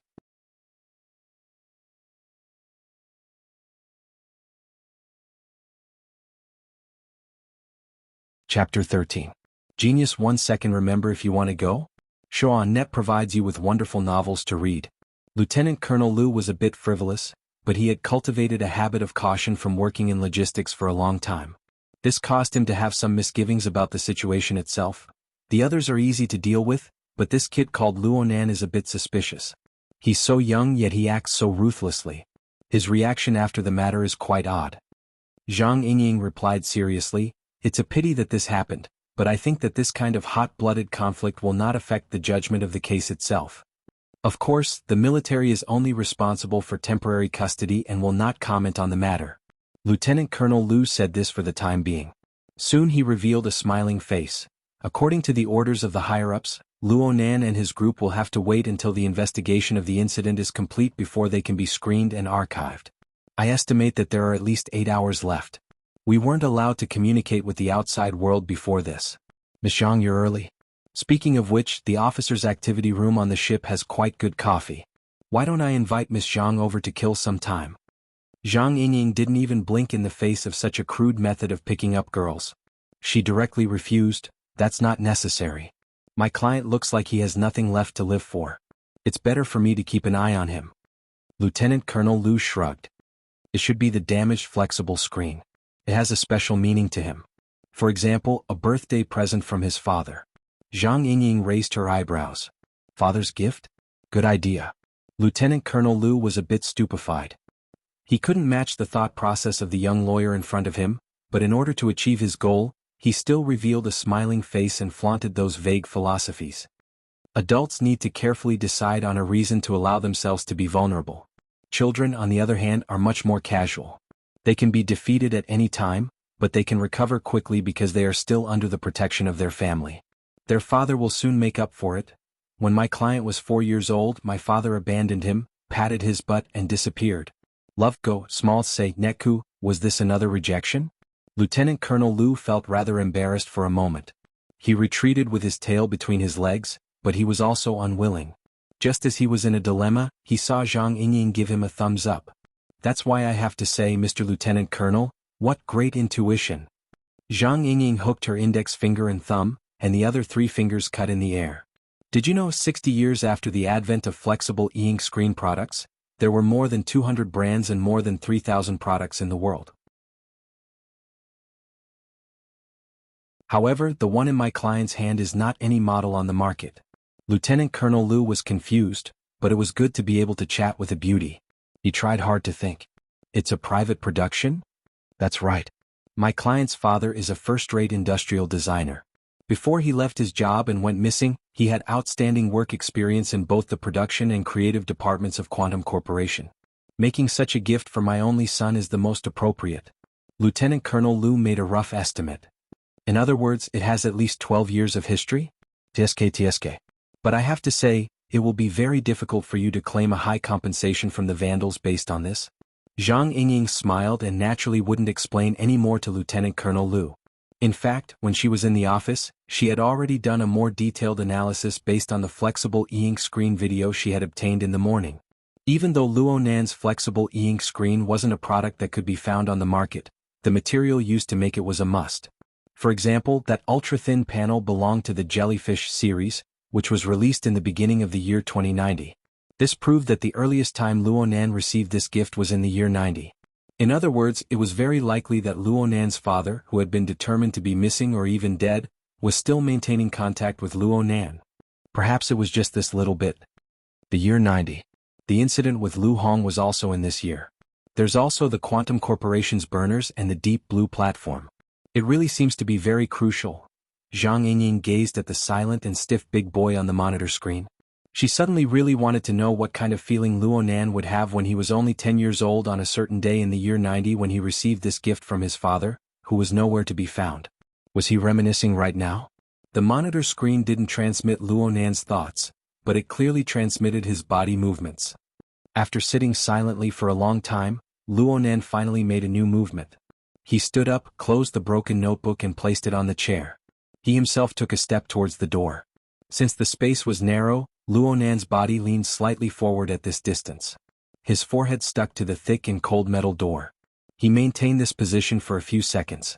During this time one could see him take a few deep breaths. Up until now, Luonan's movements were very easy to understand. He was doing his best to calm his state of mind.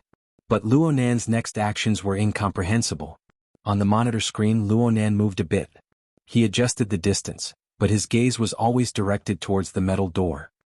He was focused and serious, as if there was an incomparably exquisite work of art in front of him. A full minute passed before he closed his eyes again. He extended his hand and let his fingertips slide across the surface of the metal door, touching it from one end to the other. This wasn't the end.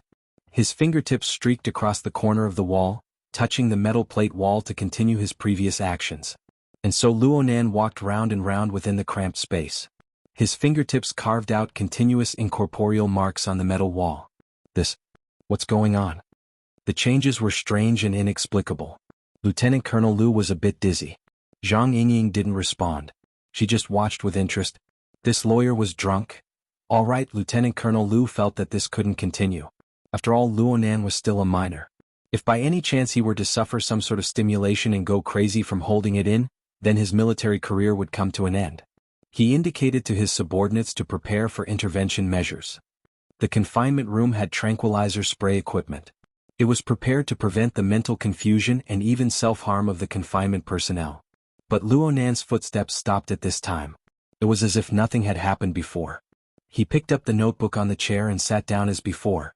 He flipped to a blank page in the notebook and took out the electronic pen. He pulled out the sensor pen tip and the back half of the pen turned into a fluorescent pen that could be used to write on paper. Luonan's pen tip descended under Lieutenant Colonel Liu's astonished gaze.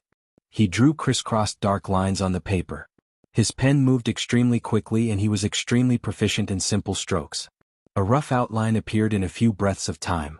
Lieutenant Colonel Liu gestured to the monitor to give a close-up. The outline of the lines on the paper resembled a building. Though it was only a sketch, some of the details such as the sealed fence, thick walls, narrow windows, and so on were put together to give people a strong hint. This was a prison. It was just that there was a kind of unnatural misalignment in the overall configuration. It was as if there was a kind of power that intervened between the intangible and the tangible, distorting this building. Lieutenant Colonel Liu only half understood what he was looking at. He heard a slight sound from his side at this time. He turned his head to look and saw Zhang Yingying's eyes focused on the monitor screen. The tips of her feet subconsciously tapped the floor lightly. Her expression was unprecedentedly focused. Oh, perhaps there wouldn't even be a reaction if he extended his hand to touch the young lawyer's pert, but right now?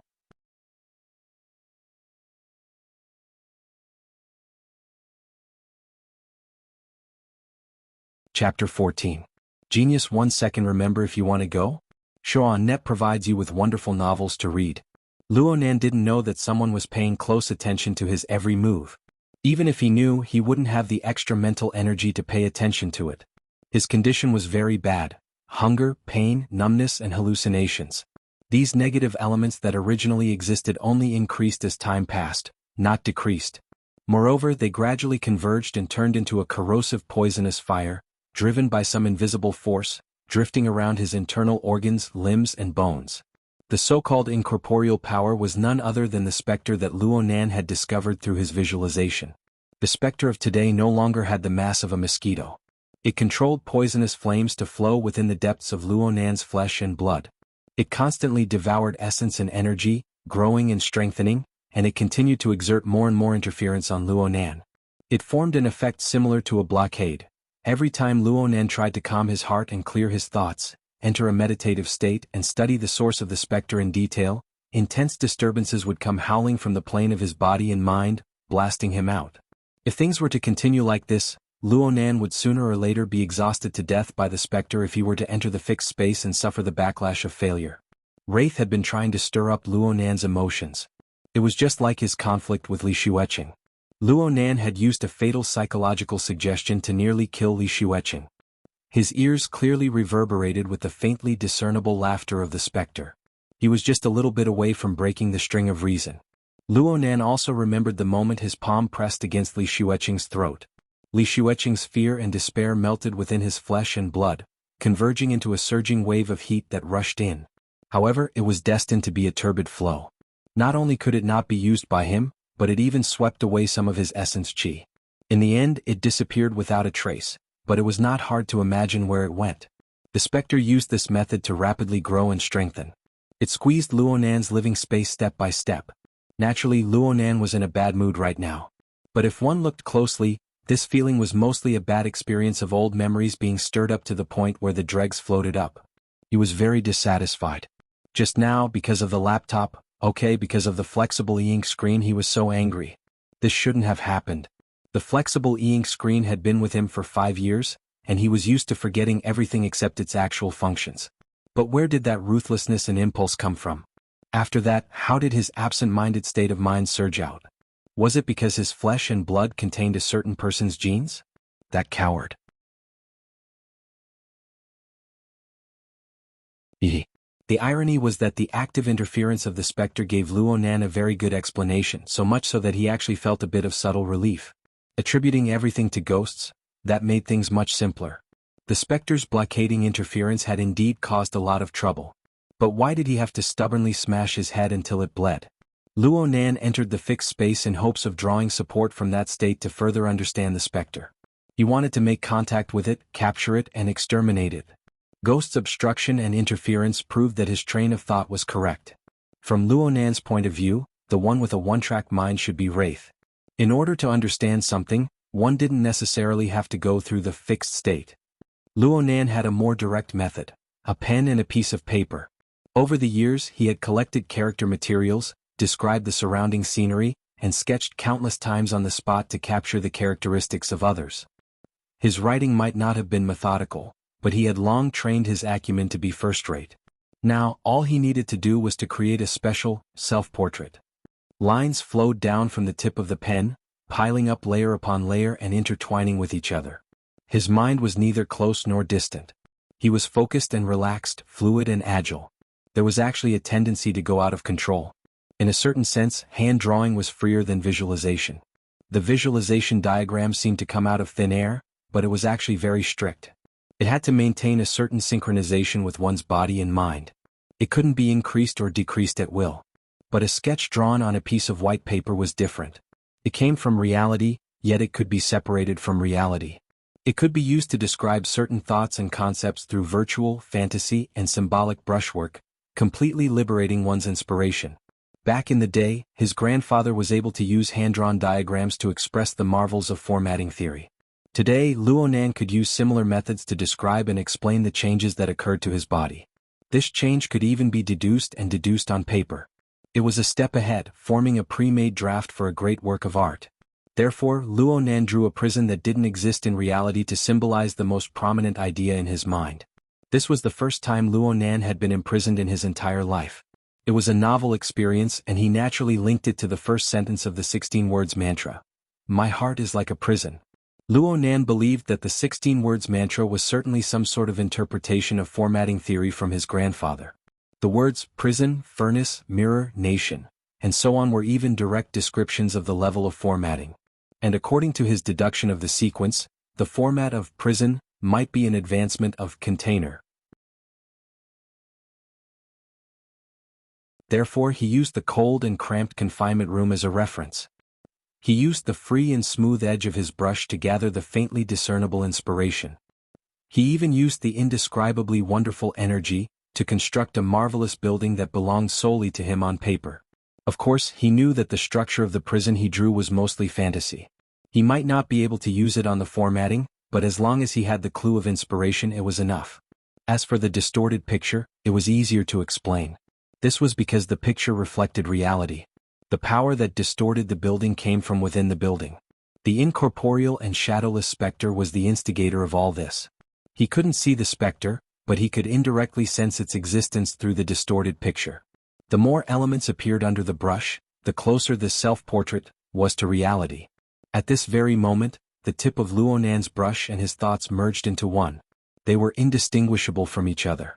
It was as if there was no space between them. The imaginary world of nothingness was like a picture scroll that unfolded before Luo Nan once more. The outline of a tetrahedron, its inscribed sphere, and its circumscribed sphere appeared clearly. It overlapped with the prison on the paper to form a marvelous picture. It didn't matter if he couldn't enter the fixed space. He could reproduce the fixed space here. In fact, the reproduction of the fixed space proved that Luo Nan's state of mind had already eliminated the interference of external forces. The specter's movements were meaningless. The tip of Luo Nan's brush did not stop. His state of mind had already returned to the fixed space. The specter, who had been interfering and destroying all this time, was caught off guard. It finally revealed its strange appearance. Other colors seeped into the originally empty darkness outside the visualized diagram. It was a kind of oppressive dark red. It was like a struggling flame within the ashes that had yet to be extinguished. It seeped and blended with the darkness to form a somewhat fuzzy silhouette together. This thing swam within the darkness, sticking to the visualized diagram in an attempt to penetrate inside. And it had already penetrated quite a bit. If it were someone else, they would need to spend some time to find the boundaries of this monster. But Luo Nan recognized its appearance with a single glance, the burning wraith. It was precisely this wraith that was faintly discernible during the earthquake in the R&D district. It howled and nearly took Luo Nan's life. Afterwards, it concealed itself into nothingness, making it hard to trace. Luo Nan even left its image on the drawing software.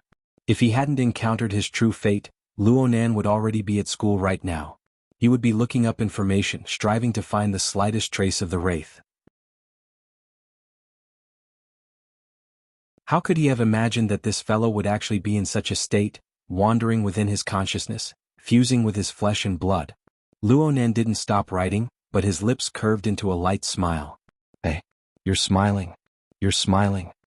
Lieutenant Colonel Lu cried out involuntarily. Then he felt extreme shame. He felt that he must have been infected by Luo Nan for him to make such a fuss over nothing. Zhang Yingying was also very curious about Luo Nan's current state of mind. Unfortunately, the monitoring screen was destined to be unable to detect Luo Nan's thoughts. On the other hand, a beep rang out from the monitoring room. The door opened and someone walked in with large strides. Zhang Yingying looked back with curiosity. She saw that the person was wearing a well-ironed sky blue uniform. He didn't wear a military rank.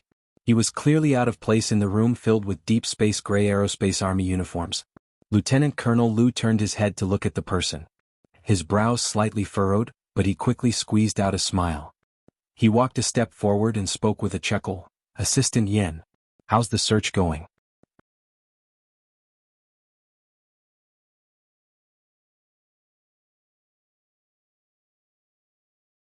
Chapter 15. Genius 1 second. Remember if you want to go? Shoan.net provides you with wonderful novels to read. Assistant Yin didn't immediately respond to Lieutenant Colonel Lu's greeting. His gaze first swept over Zhang Yingying, pausing for a moment, just in time to meet the latter's gaze. Love, go, small, say, Netco. Assistant Yin was in his early 30s and of medium height. He might not even be as tall as Zhang Yingying in high heels, but his posture was strong and his face was quite handsome. It was just that the corners of his lips were habitually pursed, and his expression was cold and solemn. He did not look like someone who was easy to talk to. What left the deepest impression was his eyes. His pupils were slightly dark red, and a similar color seeped out from the edges of his eyes, especially at the corners of his eyes, where the protruding veins and veins near his temples were intertwined. It was a rather uncomfortable feeling. Lieutenant Colonel Liu saw that the two of them were sizing each other up, but he pretended that he didn't know and didn't help to introduce them. "Assistant Yen, what can I do for you?" According to the command center's suggestion, a batch of detection equipment has been transferred from my company to be used to screen the suspects temporarily detained on the ship. Assistant Yan's face was expressionless as he directly operated his wristband. He indicated to Lieutenant Colonel Liu and quickly passed the authorization verification. "Detection equipment?" Lieutenant Colonel Liu asked curiously, "Is the search over?" "Not yet, but the precision of the equipment is quite high, and the installation and debugging will take some time." Understood. Lieutenant Colonel Liu felt a bit regretful. Since it was equipment acceptance, as a supervisor he had to be present. That was the end of his friendly interaction with the young female lawyer. He signaled Assistant Yen to wait for a moment and turned to Zhang Yingying with a smile. "Miss Zhang, shall we stop here first? It's still early, so I'll arrange a cabin for you to rest first. I'll arrange for someone to send the information to you later." "Thank you, Lieutenant Colonel." Zhang Yingying knew that it was no longer suitable for her to stay in the monitoring center alone, so she took the initiative to shake Lieutenant Colonel Liu's hand and bid her farewell. When she passed by Assistant Yen, Zhang Yingying gave him a friendly smile. She narrowed her eyes and activated the automatic camera function of her contact lenses, saving a photo of the person's face. The corners of Assistant Yan's lips twitched. He didn't know if that was considered a response. His line of sight did not land on Zhang Yingying either. Judging from the angle, he was looking at the surveillance footage in the room. Zhang Yingying glanced back the instant she walked out the door. Lieutenant Colonel Liu could be considered quite cautious. He didn't want to give others a handle. He had long since indicated to his subordinates to switch out Luonan's close-up. Luonan's figure had already disappeared into a dozen or so similar images on the monitor screen. He couldn't be considered too eye-catching. But Zhang Yingying had a strong feeling. The focus of this Assistant Yan's gaze was aimed at Luonan, and it had been a long time since he moved. Walking in the corridor inside the warship, Zhang Yingying entered the image she had just taken into the database and confirmed the search criteria.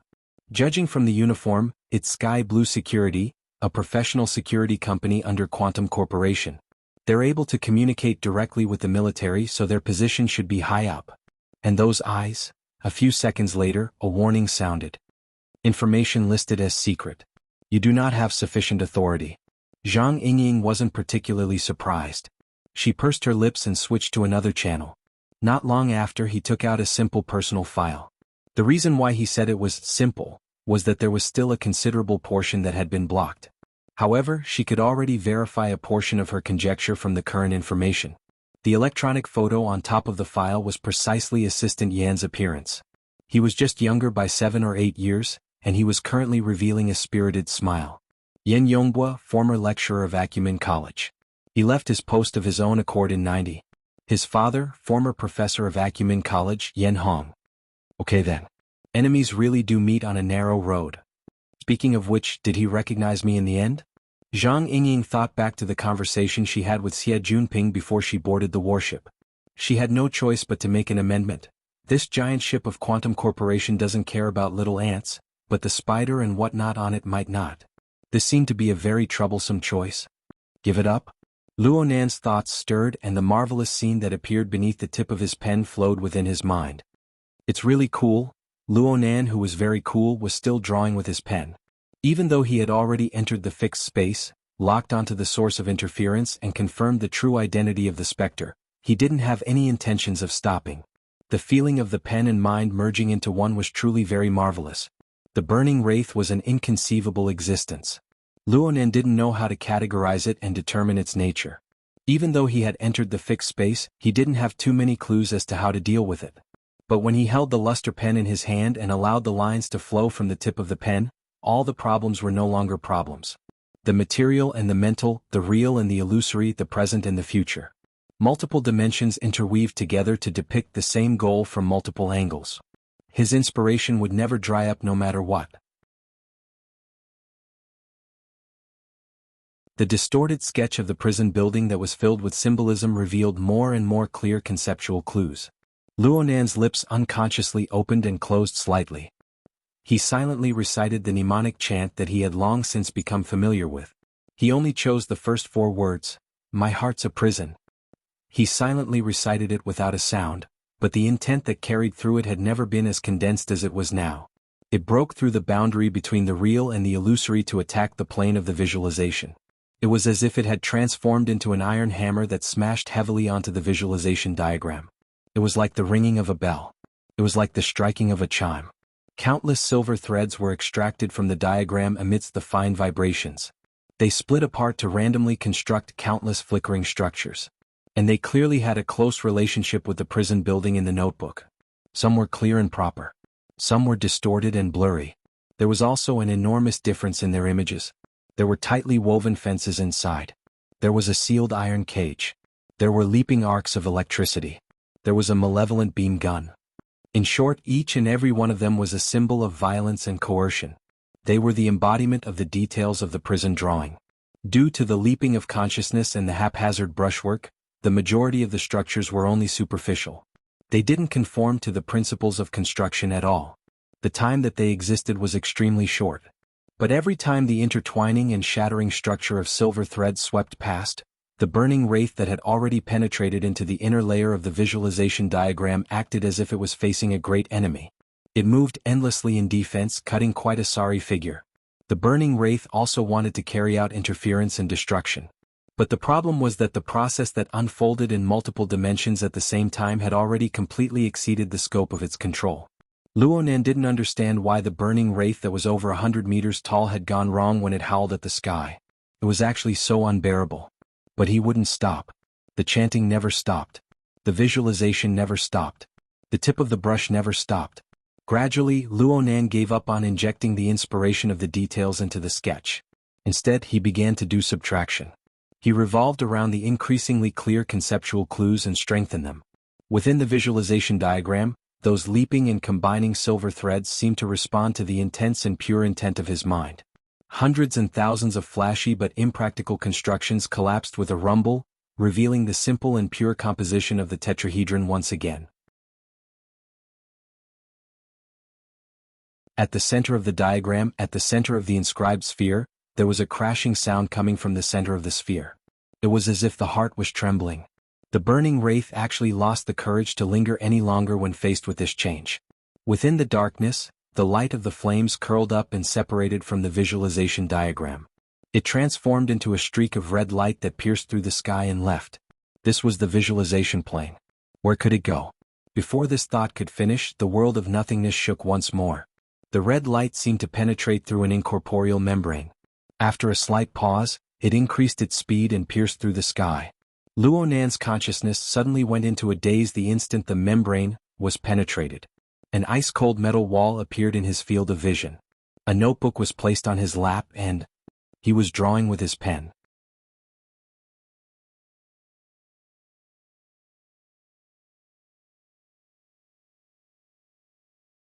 Chapter 16. Genius in 1 second. Remember Love Go? Talk Net, providing you with wonderful novels to read. Out-of-body state? Right now Luonan was like watching a supernatural movie. But before he had the time to experience the pros and cons, the burning wraith's red glow had already penetrated through the wall in the blink of an eye, disappearing without a trace. Oh, saying disappearing wasn't accurate. This was because there was still an indescribable, yet clearly distinguishable sensation that marked the burning wraith's position in the bottom of his heart. Luonan knew the reason. This was because the drawing under his pen was a self-portrait in name.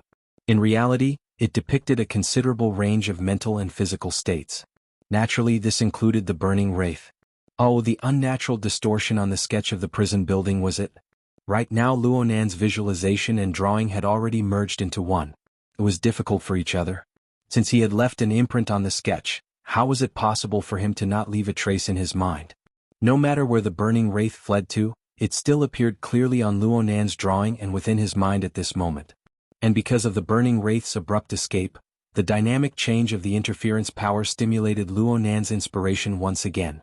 His main body actually hadn't stopped writing under this inexplicable out-of-body state. Even though the sketch in his notebook couldn't contain any more details, his inspiration had already gushed out. It was unstoppable. The tip of his pen was practically piercing through the paper. It drew intertwined lines on the only empty space on the outside of the sketch. The constantly strengthening conceptual clues finally buzzed into shape under the casting of inspiration. It was just like, crash. On the visualization plane, a thick, heavy crow chain appeared like a predatory python amidst the trembling sound. It appeared from the center of the visualization diagram, exploding out with its long body. The incorporeal membrane that had just been pierced was torn apart once more. The crow chain then broke through the void and entered reality. It followed the direction the burning wraith fled in, breaking through the air. Luonan didn't know how long the chain was. The front half had already entered the void, but the center of the sphere still hadn't been pulled to its limit. Perhaps length had no meaning on this plane? In a split second, Luonan heard a sharp hiss.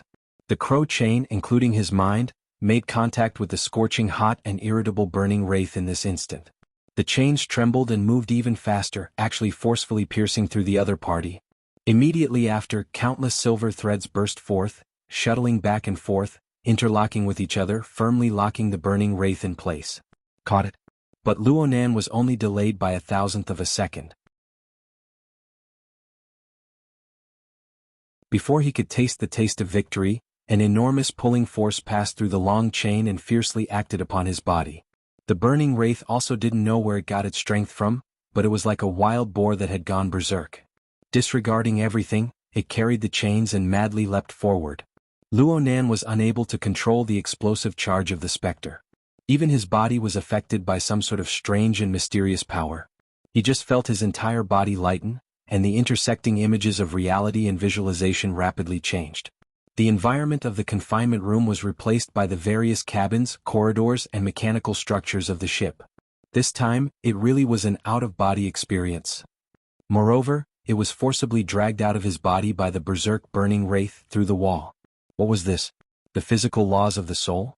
At first, Luonan was still thinking whether or not there were people who could see this unscientific scene. But soon he was certain that the soldiers, officers, and AI machines that came and went on the warship were completely unaware of the chase that was happening above their heads. The tightly guarded transport ship had been completely transformed into an undefended racecourse. At least it was like this for now. It must be said that this was quite a novel experience. Luonan also tried to observe his current state of existence. He worked hard for a long time before coming to a preliminary conclusion. In his soul state, his form was very close to that of the burning wraith. It was just that he didn't have that oppressive dark red fiery glow. He was more like a shadow of nothingness. Luonan still wanted to carefully experience it for a bit.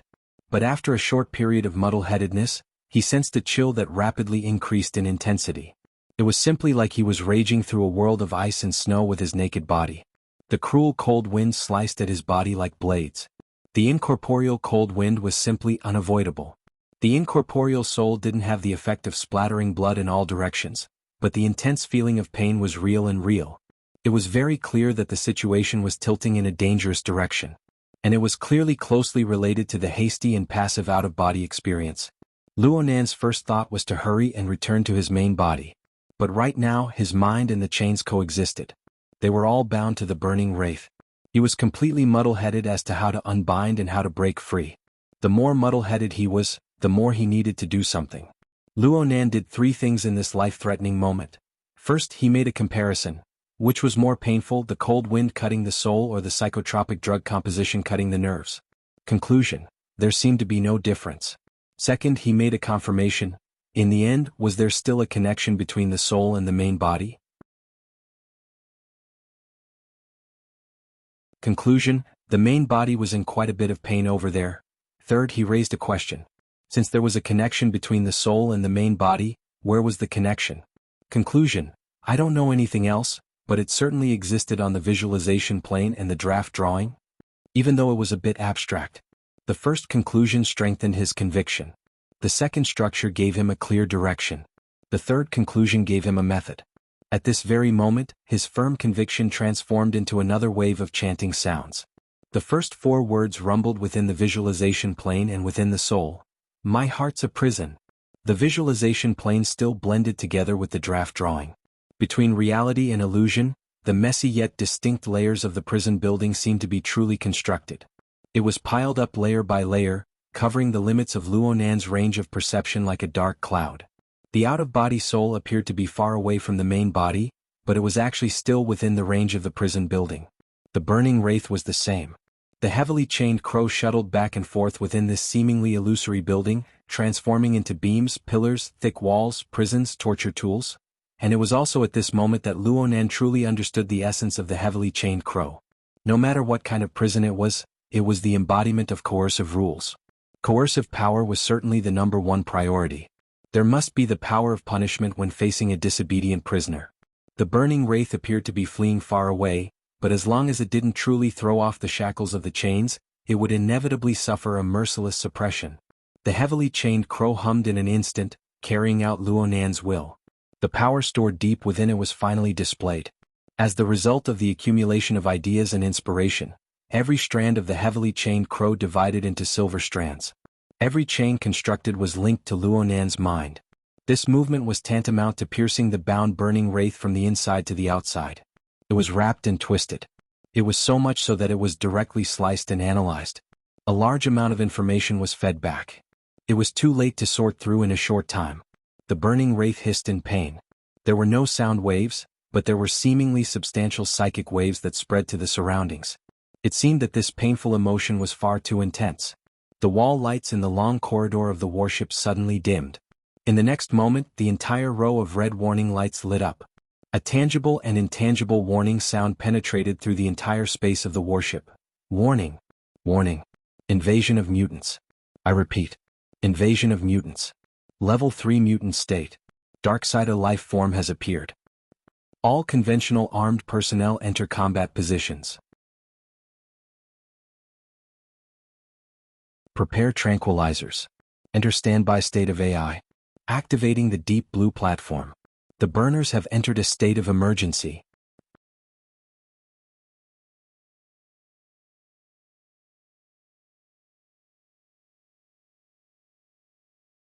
Chapter 17. Genius 1 second. Remember if you want to go? The web provides you with wonderful novels to read. In a short few seconds, a dark red alarm light spread a tense and serious atmosphere to every corner of the transport ship. Although this sort of situation was rare for the military, there were always rules to follow. It was enough as long as the various departments and systems obeyed orders. But the problem was that there weren't only soldiers on the transport ship. The moment the alarm rang out, the engineers of Quantum Corporation in Area C who were setting up the site and debugging the equipment were all dumbfounded. They stopped what they were doing and looked at each other, not knowing what to do. The supervisor present, Lieutenant Colonel Liu, had the highest military rank and was also quite experienced. He immediately said, "All non-combat personnel cease work and await further instructions." Lieutenant Colonel Liu was also busy contacting his superiors to confirm the situation. It wasn't easy to get clear instructions. He raised his head to look for the person in charge of Quantum Corporation, but the corner of his eye twitched. As the head of security, Liang Yongbo was sitting at the edge of the construction site. He didn't even raise his head as he fiddled with his wristband, ignoring the changes in the outside world. "They're bragging about how calm you are." Lieutenant Colonel Liu had always disliked this sort of arrogant and conceited fellow. He immediately straightened his face and walked over with large strides.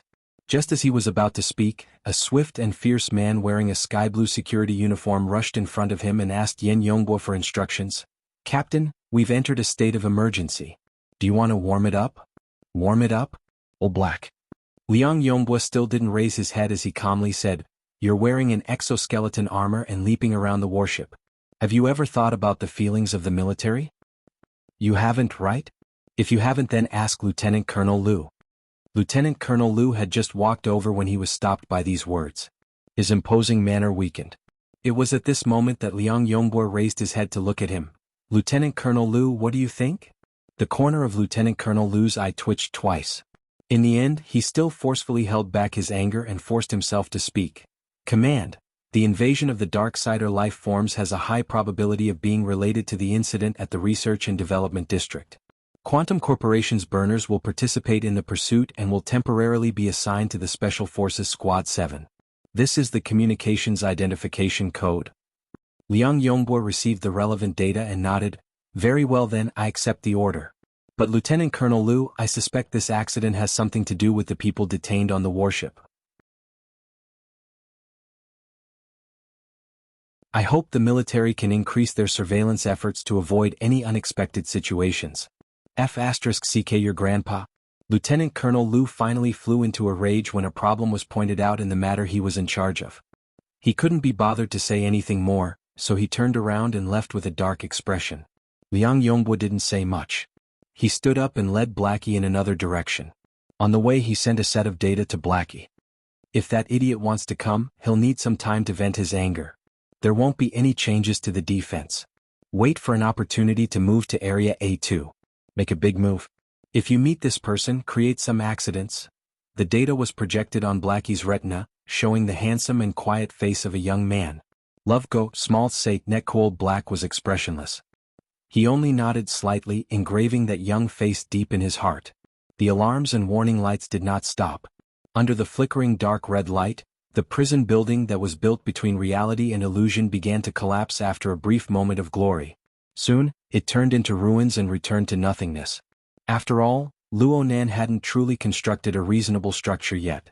There were many overly casual future conceptions involved within. Being able to temporarily appear for a period of time was already a pretty decent confirmation. Of course, the most important thing was that the burning wraith was already completely unable to stir up a storm. Walala. Walala. The heavily chained crow continued to retreat. No matter how much the burning wraith struggled, the chains that bound its body continued to dissect, slice and analyze. The layers of the binding force gradually pointed towards the core essence. A layer of faint bloody light could be seen clearly flowing on the dark base of the chains. The bloody light changed against the flow, drawing back a marvelous heat. It flowed without end. This was the energy that came from the burning wraith. The accumulation of information analysis began to display its effect. A portion of the burning wraith's energy circulation mechanism was cracked. The chains drew back in time, giving Luonan support while weakening the burning wraith's strength. Such an outcome was truly timely for Luonan, who had left his body in a hurry. The energy poured into Luonan's soul. It was like a mouthful of hot soup in a state of extreme hunger. It was like a thick layer of clothing wrapped around one's body in the middle of winter. The results were immediate. The cold wind blades were immediately blocked outside. Within the space of 2 to 3 breaths, even Luonan's main body had the corresponding feedback. The state of hunger that was nearing its limit was somewhat alleviated. The situation was always like this.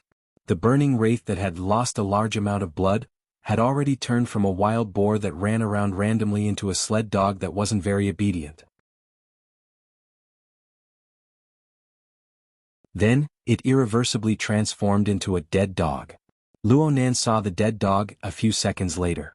The burning wraith was indeed well behaved. It floated in the air sickly. There weren't too many changes to its outer appearance. Even if there were changes, it wouldn't be seen. Only the outer layer of flames had clearly dimmed quite a bit. But there was something very eye-catching. Behind this toy, let's just call it behind for the time being. It dragged a very long tail. The heavily chained crow continued to control, slice, and analyze the burning wraith without end. And it seemed that this would continue for a very long period of time. Even though Luonan was in his soul state, he still let out a long breath out of habit. He had finally resolved this inexplicable trouble. He could finally put his energy back on the plane of reality. Luonan naturally paid attention to the alarm that resonated throughout the entire ship. Let's not talk about anything else. The terrible negative term mutant was already enough to explain a lot of things. But what was a dark side of life form? Luonan searched his memories, but there were no results. A clear change had already occurred in the surrounding situation at this time. There wasn't a shadow of a single person within the long internal corridor. But long and narrow cracks had opened up on the walls and floor of the corridor at an unknown time. Pale white smoke could be seen emitting from the cracks, quickly pervading the entire corridor. At the end of the corridor, the muffled sound of footsteps could be heard. 3 majestic exoskeleton armors formed a battle formation. They advanced forward step by step within the misty smoke. Aside from the smoke, the corridor was completely empty. There wasn't a single thing to hide in. The people on the other side looked as if they were facing a great enemy. It was as if there was an incorporeal monster that could hunt and kill at any time. Luonan suddenly had a very marvelous feeling when he witnessed this scene. Incorporeal? Incorporeal? Why does it seem like this group of people have come to deal with me? The smoke within the corridor grew thicker and thicker. Luonan's mind stirred slightly. He didn't engage in the galloping horse style of charging forward like a violent hurricane. Instead, he pulled the half-dead burning wraith and circled around the corridor. He was like a true specter as he passed through the metal wall and entered the adjacent cabin. Then he charged forward all the way towards the direction of the main body.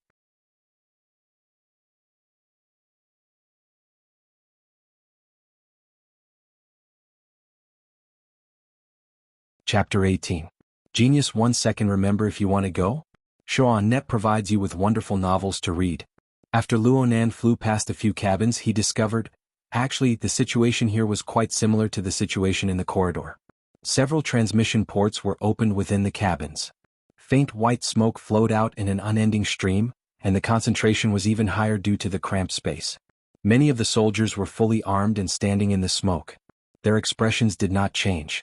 It was obvious that they were very familiar with this situation. Of course, the smoke was definitely not poisonous. Luonan had paid special attention to the effect the smoke had on the soul body due to his previous sense of danger. But judging from the current situation, there was nothing unusual. He suppressed his doubts at the bottom of his heart and focused more on experiencing the feeling of passing through walls. Is this what an out-of-body experience looks like? Luonan used various methods to penetrate through 7 to 8 metal walls in a row before confirming his own state once more. His grandfather's formatting theory was a field of metaphysical knowledge to a large degree.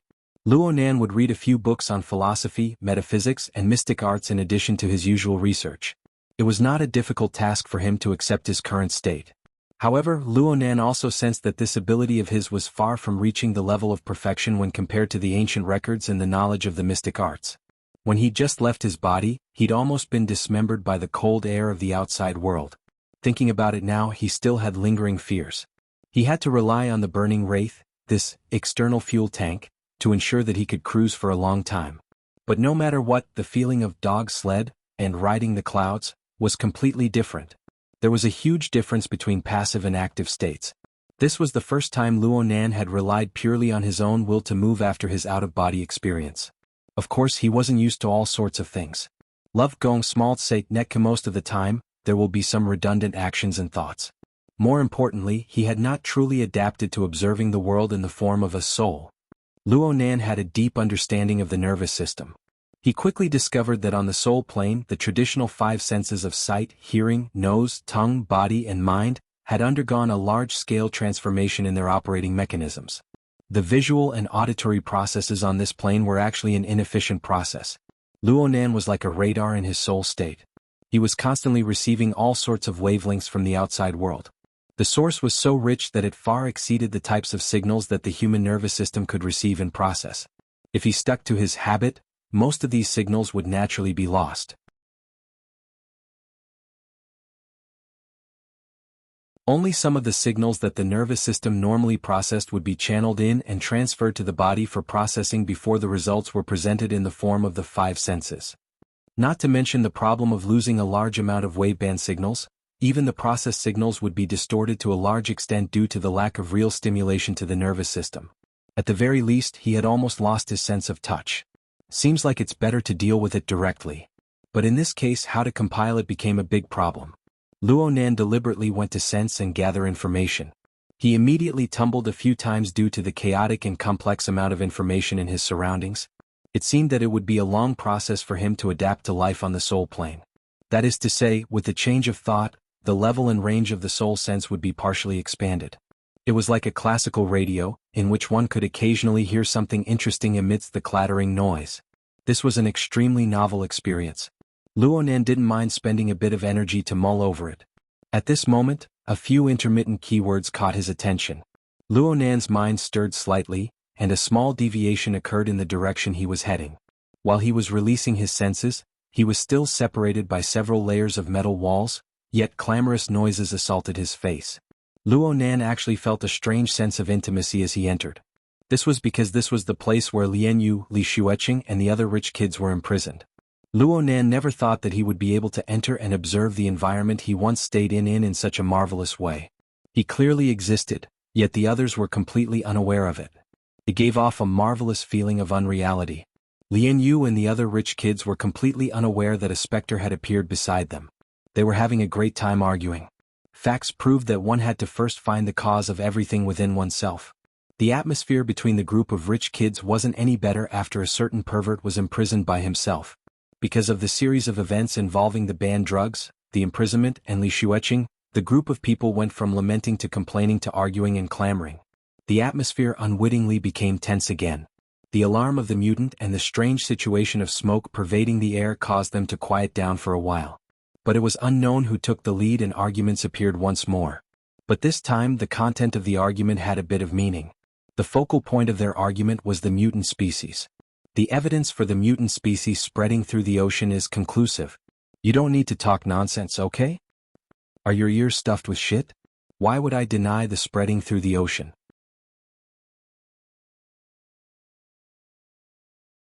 I'm just saying that there's a lot of evidence pointing to the appearance of a new source of infection. The source of infection came from your mouth, right? F***CK. The so-called mutant species referred to the large-scale, highly contagious, mutated phenomena that began to appear in the later stages of World War III. It was simply the most destructive and terrifying example of the world's biology. The most popular explanation for its origin was this. In the depths of some oceanic trench in the Pacific Ocean, a door leading to the depths of the Earth's crust had been opened. Or perhaps it was an even more inconceivable place. Therefore, the fatal pollution came from the ocean. It passed through the marine biosphere to invade the freshwater system and the continent's ecosphere. In the short span of a few years, all sorts of plants, fungi, insects, animals, and even a small portion of humans received varying degrees of pollution. Under the catalysis of genetic mutation, they developed into all sorts of vicious and cruel monstrous life forms. For a time, they were at the very top of the food chain even now. Before the appearance of Quantum Corporation's Deep Blue platform, humanity was in dire straits when faced with such a terrifying species. They could only rely on large metropolitan areas to carry out their defenses. It was truly unbearable to recall. Because it was a matter of life and death, the mutant species was undoubtedly the hottest topic after World War III. Then you explain. What is a dark-sided life form? The Mutant Species Encyclopedia was published in the year 2091. I have the complete set. There are 17 major species and over 2,000 types of mutations. Which eye of yours saw a dark-sided life form? Sure, if you think your encyclopedia is a holy scripture, then I'm convinced. You're so stupid that I'm convinced. Wait. Finally, someone came out to stop the quarrel. There's no need to be angry about this matter. A new species of mutant can jump out at any time. We're all amateurs. It's impossible for us to figure it out. Hey Towsy, your old man is a big financial backer of the field laboratory. Have you ever heard of this thing before? Lu Tao, who wore vintage gold-rimmed glasses, looked refined and refined. He could be considered a small anomaly in the crowd. He normally didn't speak much, but he had a certain shocking flavor. He had been holding back his big move as soon as he heard about the Darksider life form. Now that he finally had the opportunity, he chuckled. Darksider life form? Treat it like a specter. It's a pretty good angle to cut into.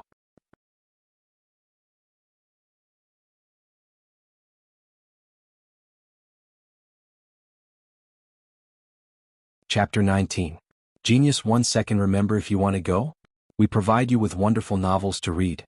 The cabin was quiet for a moment. Then someone laughed. Spectre. Are you talking about ghosts? You can interpret it however you want. In any case, from what I can see, a so-called dark side of life form is a kind of thing that you can't see or touch. It's something that floats around you. Spectre is a more suitable description. Atauzi, you're so disgusting. You're so creepy.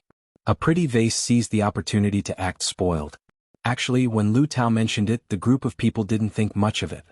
But after being tainted by the coquettish voice of the pretty vase, quite a few people had goosebumps. Some people turned their heads to look at the billowing smoke all around them. They really did feel a bit creeped out in their hearts. Lu Tao actually loved this kind of tone the most. He adjusted his glasses and pretended to be calm. That's the truth. Regarding the dark side of life form, it's only been 1 or 2 years since the industry put forth a related concept. Only a few papers have been published. Apart from the various high-end laboratories, the only ones who are more familiar with it are the military. Looking at the response of the warship, it can be seen that they've had many dealings with the dark side or life form. This is a good thing. The group of scoundrels really detested Lu Tao's habit of keeping them in suspense. Some people were already impatient. We can't see or touch them. What the hell is there to research? Don't tell me you're thinking that people are stupid and have too much money to swindle funds. Get lost. Lu Tao laughed and scolded. He finally cut to the chase. Why did I mention the military? It's because the military lists the Darksider life form as a special type of mutant. However, the vast majority of research institutes hold different opinions. They believe that the two are not the same thing. The closest way of saying it is to guess that this thing might be the primal virus that causes the mutation. Ah. It was still the pretty vase from before. But this time she was truly frightened. She wasn't the only one. Everyone's expressions weren't too good. The shadow of the mutant species was always hanging over everyone's head. Even the rich second generation was no exception. The mutant species that had already taken form could still arouse their interest in research and discussion. But if it was the mutant itself that made people wish they were dead, and it was a monster that everyone avoided like the plague. Lu Tao spread his hands. Can you guys not scare yourselves? What I said was just one of the most ridiculous guesses. This thing has almost no resemblance to a virus. In comparison, even the so-called dark matter life form is more reliable than it. The beautiful vase slapped him coquettishly and automatically entered the flirting mode. Everyone around them was cursing.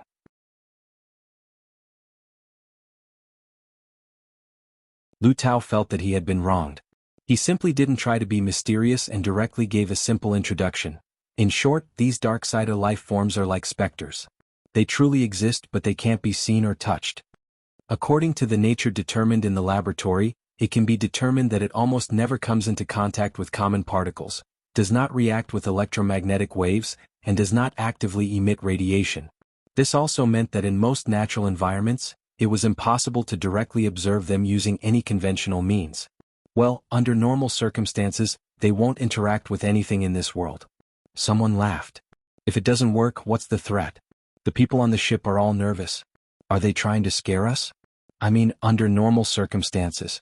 Have you ever thought about why these things are called living things? This is because under certain circumstances, these things have the ability to interfere with the material plane. Moreover, they have a certain purpose. What purpose? There are thousands and thousands of variations. But according to statistics, nearly 40% of the cases where interference occurs are interference.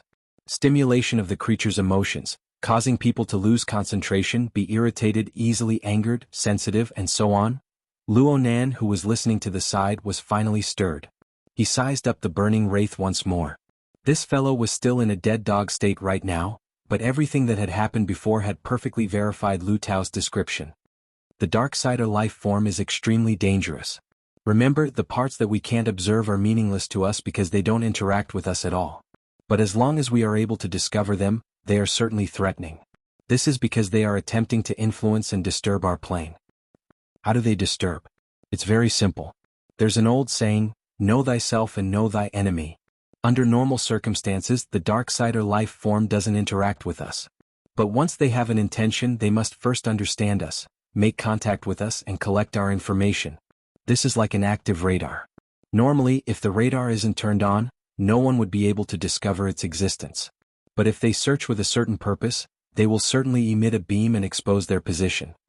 Luo Nan, who was observing the burning wraith, was suddenly startled. His attention became unprecedentedly focused.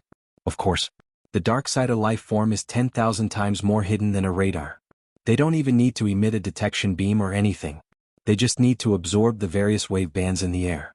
Then they can analyze and process them in a way that we are unable to understand. And this is also the only opportunity we have to detect them. Lu Tao was high from talking. His arm pointed at the surrounding mist. Do you see this shadow mist?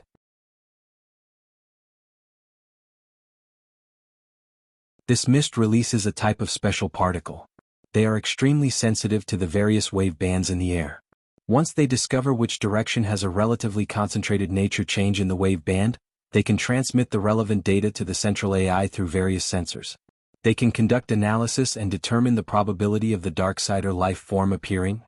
Lian Yu, who hadn't spoken all this time, also became interested. Her specialty just so happened to be communications. Tausto, you know quite a bit about this. Lu Tao was waiting for these words. He immediately pretended to be calm. This sort of shadow mist combat technique was developed by a laboratory in the wilderness that my family funded. At this time, there was naturally no lack of people supporting him. F***ck Tausto, you've hidden yourself quite deeply. You guys have earned quite a bit from this technology. Not bad. Not bad. Lu Tao was beaming with laughter. He felt extremely refreshed in his heart. But Luo Nan, who was floating beside him, had a different kind of mood at this time. He looked at the surrounding mist and was actually a bit stupefied for a time. Lian Yu, who hadn't spoken much, asked at this time, "It's so hard to even discover the Darksider life form. How do we deal with it?" Right now there's only the burner. In fact, the discovery of the Darksider life form happened after Quantum Corporation introduced the burner and the Deep Blue platform. It can be seen from actual combat that the burner has a relatively high sensitivity towards the Darksider life form. Only the burner can control the Deep Blue walkers. Only by establishing the archetype format and igniting the format of fire can they cause direct damage to the Darksider life form. Then, Lian Yu still wanted to ask, but she didn't expect a long beep to open the cabin's outer door. The sliding metal door was still moving when a strong and vigorous figure leaped in from the mist. A thick firearm was set up and tiny red dots of light danced chaotically throughout the room. They streaked across the faces of the rich kids who were at a loss as to what to do. "Get down. All of you get down." A fierce and unyielding voice penetrated into their eardrums through the amplification of the loudspeaker. "Everyone crawl forward in order. Immediately go outside. There will be people outside to receive you." The person who had thrown himself into the room was certainly a rather brave and capable character. But after staying in the army for a long time, it was inevitable that he would overlook the fact that this group of rich kids before his eyes really weren't battle-hardened warriors. They were already completely scared silly when faced with this sudden situation. It was unknown who it was that cleared his throat after a mere half a second, but a sharp cry filled the entire cabin. Being spurred on by the cry, the restlessness of fear engulfed the hearts of everyone like a storm. You're tuning in to the Han Li's Wuxia Adventures YouTube channel. We're so grateful for your support, and don't forget to subscribe to join us on this incredible journey through captivating stories. Your generosity through donations truly makes a world of difference, as it's the primary source of revenue that allows me to expand and enhance this channel for you.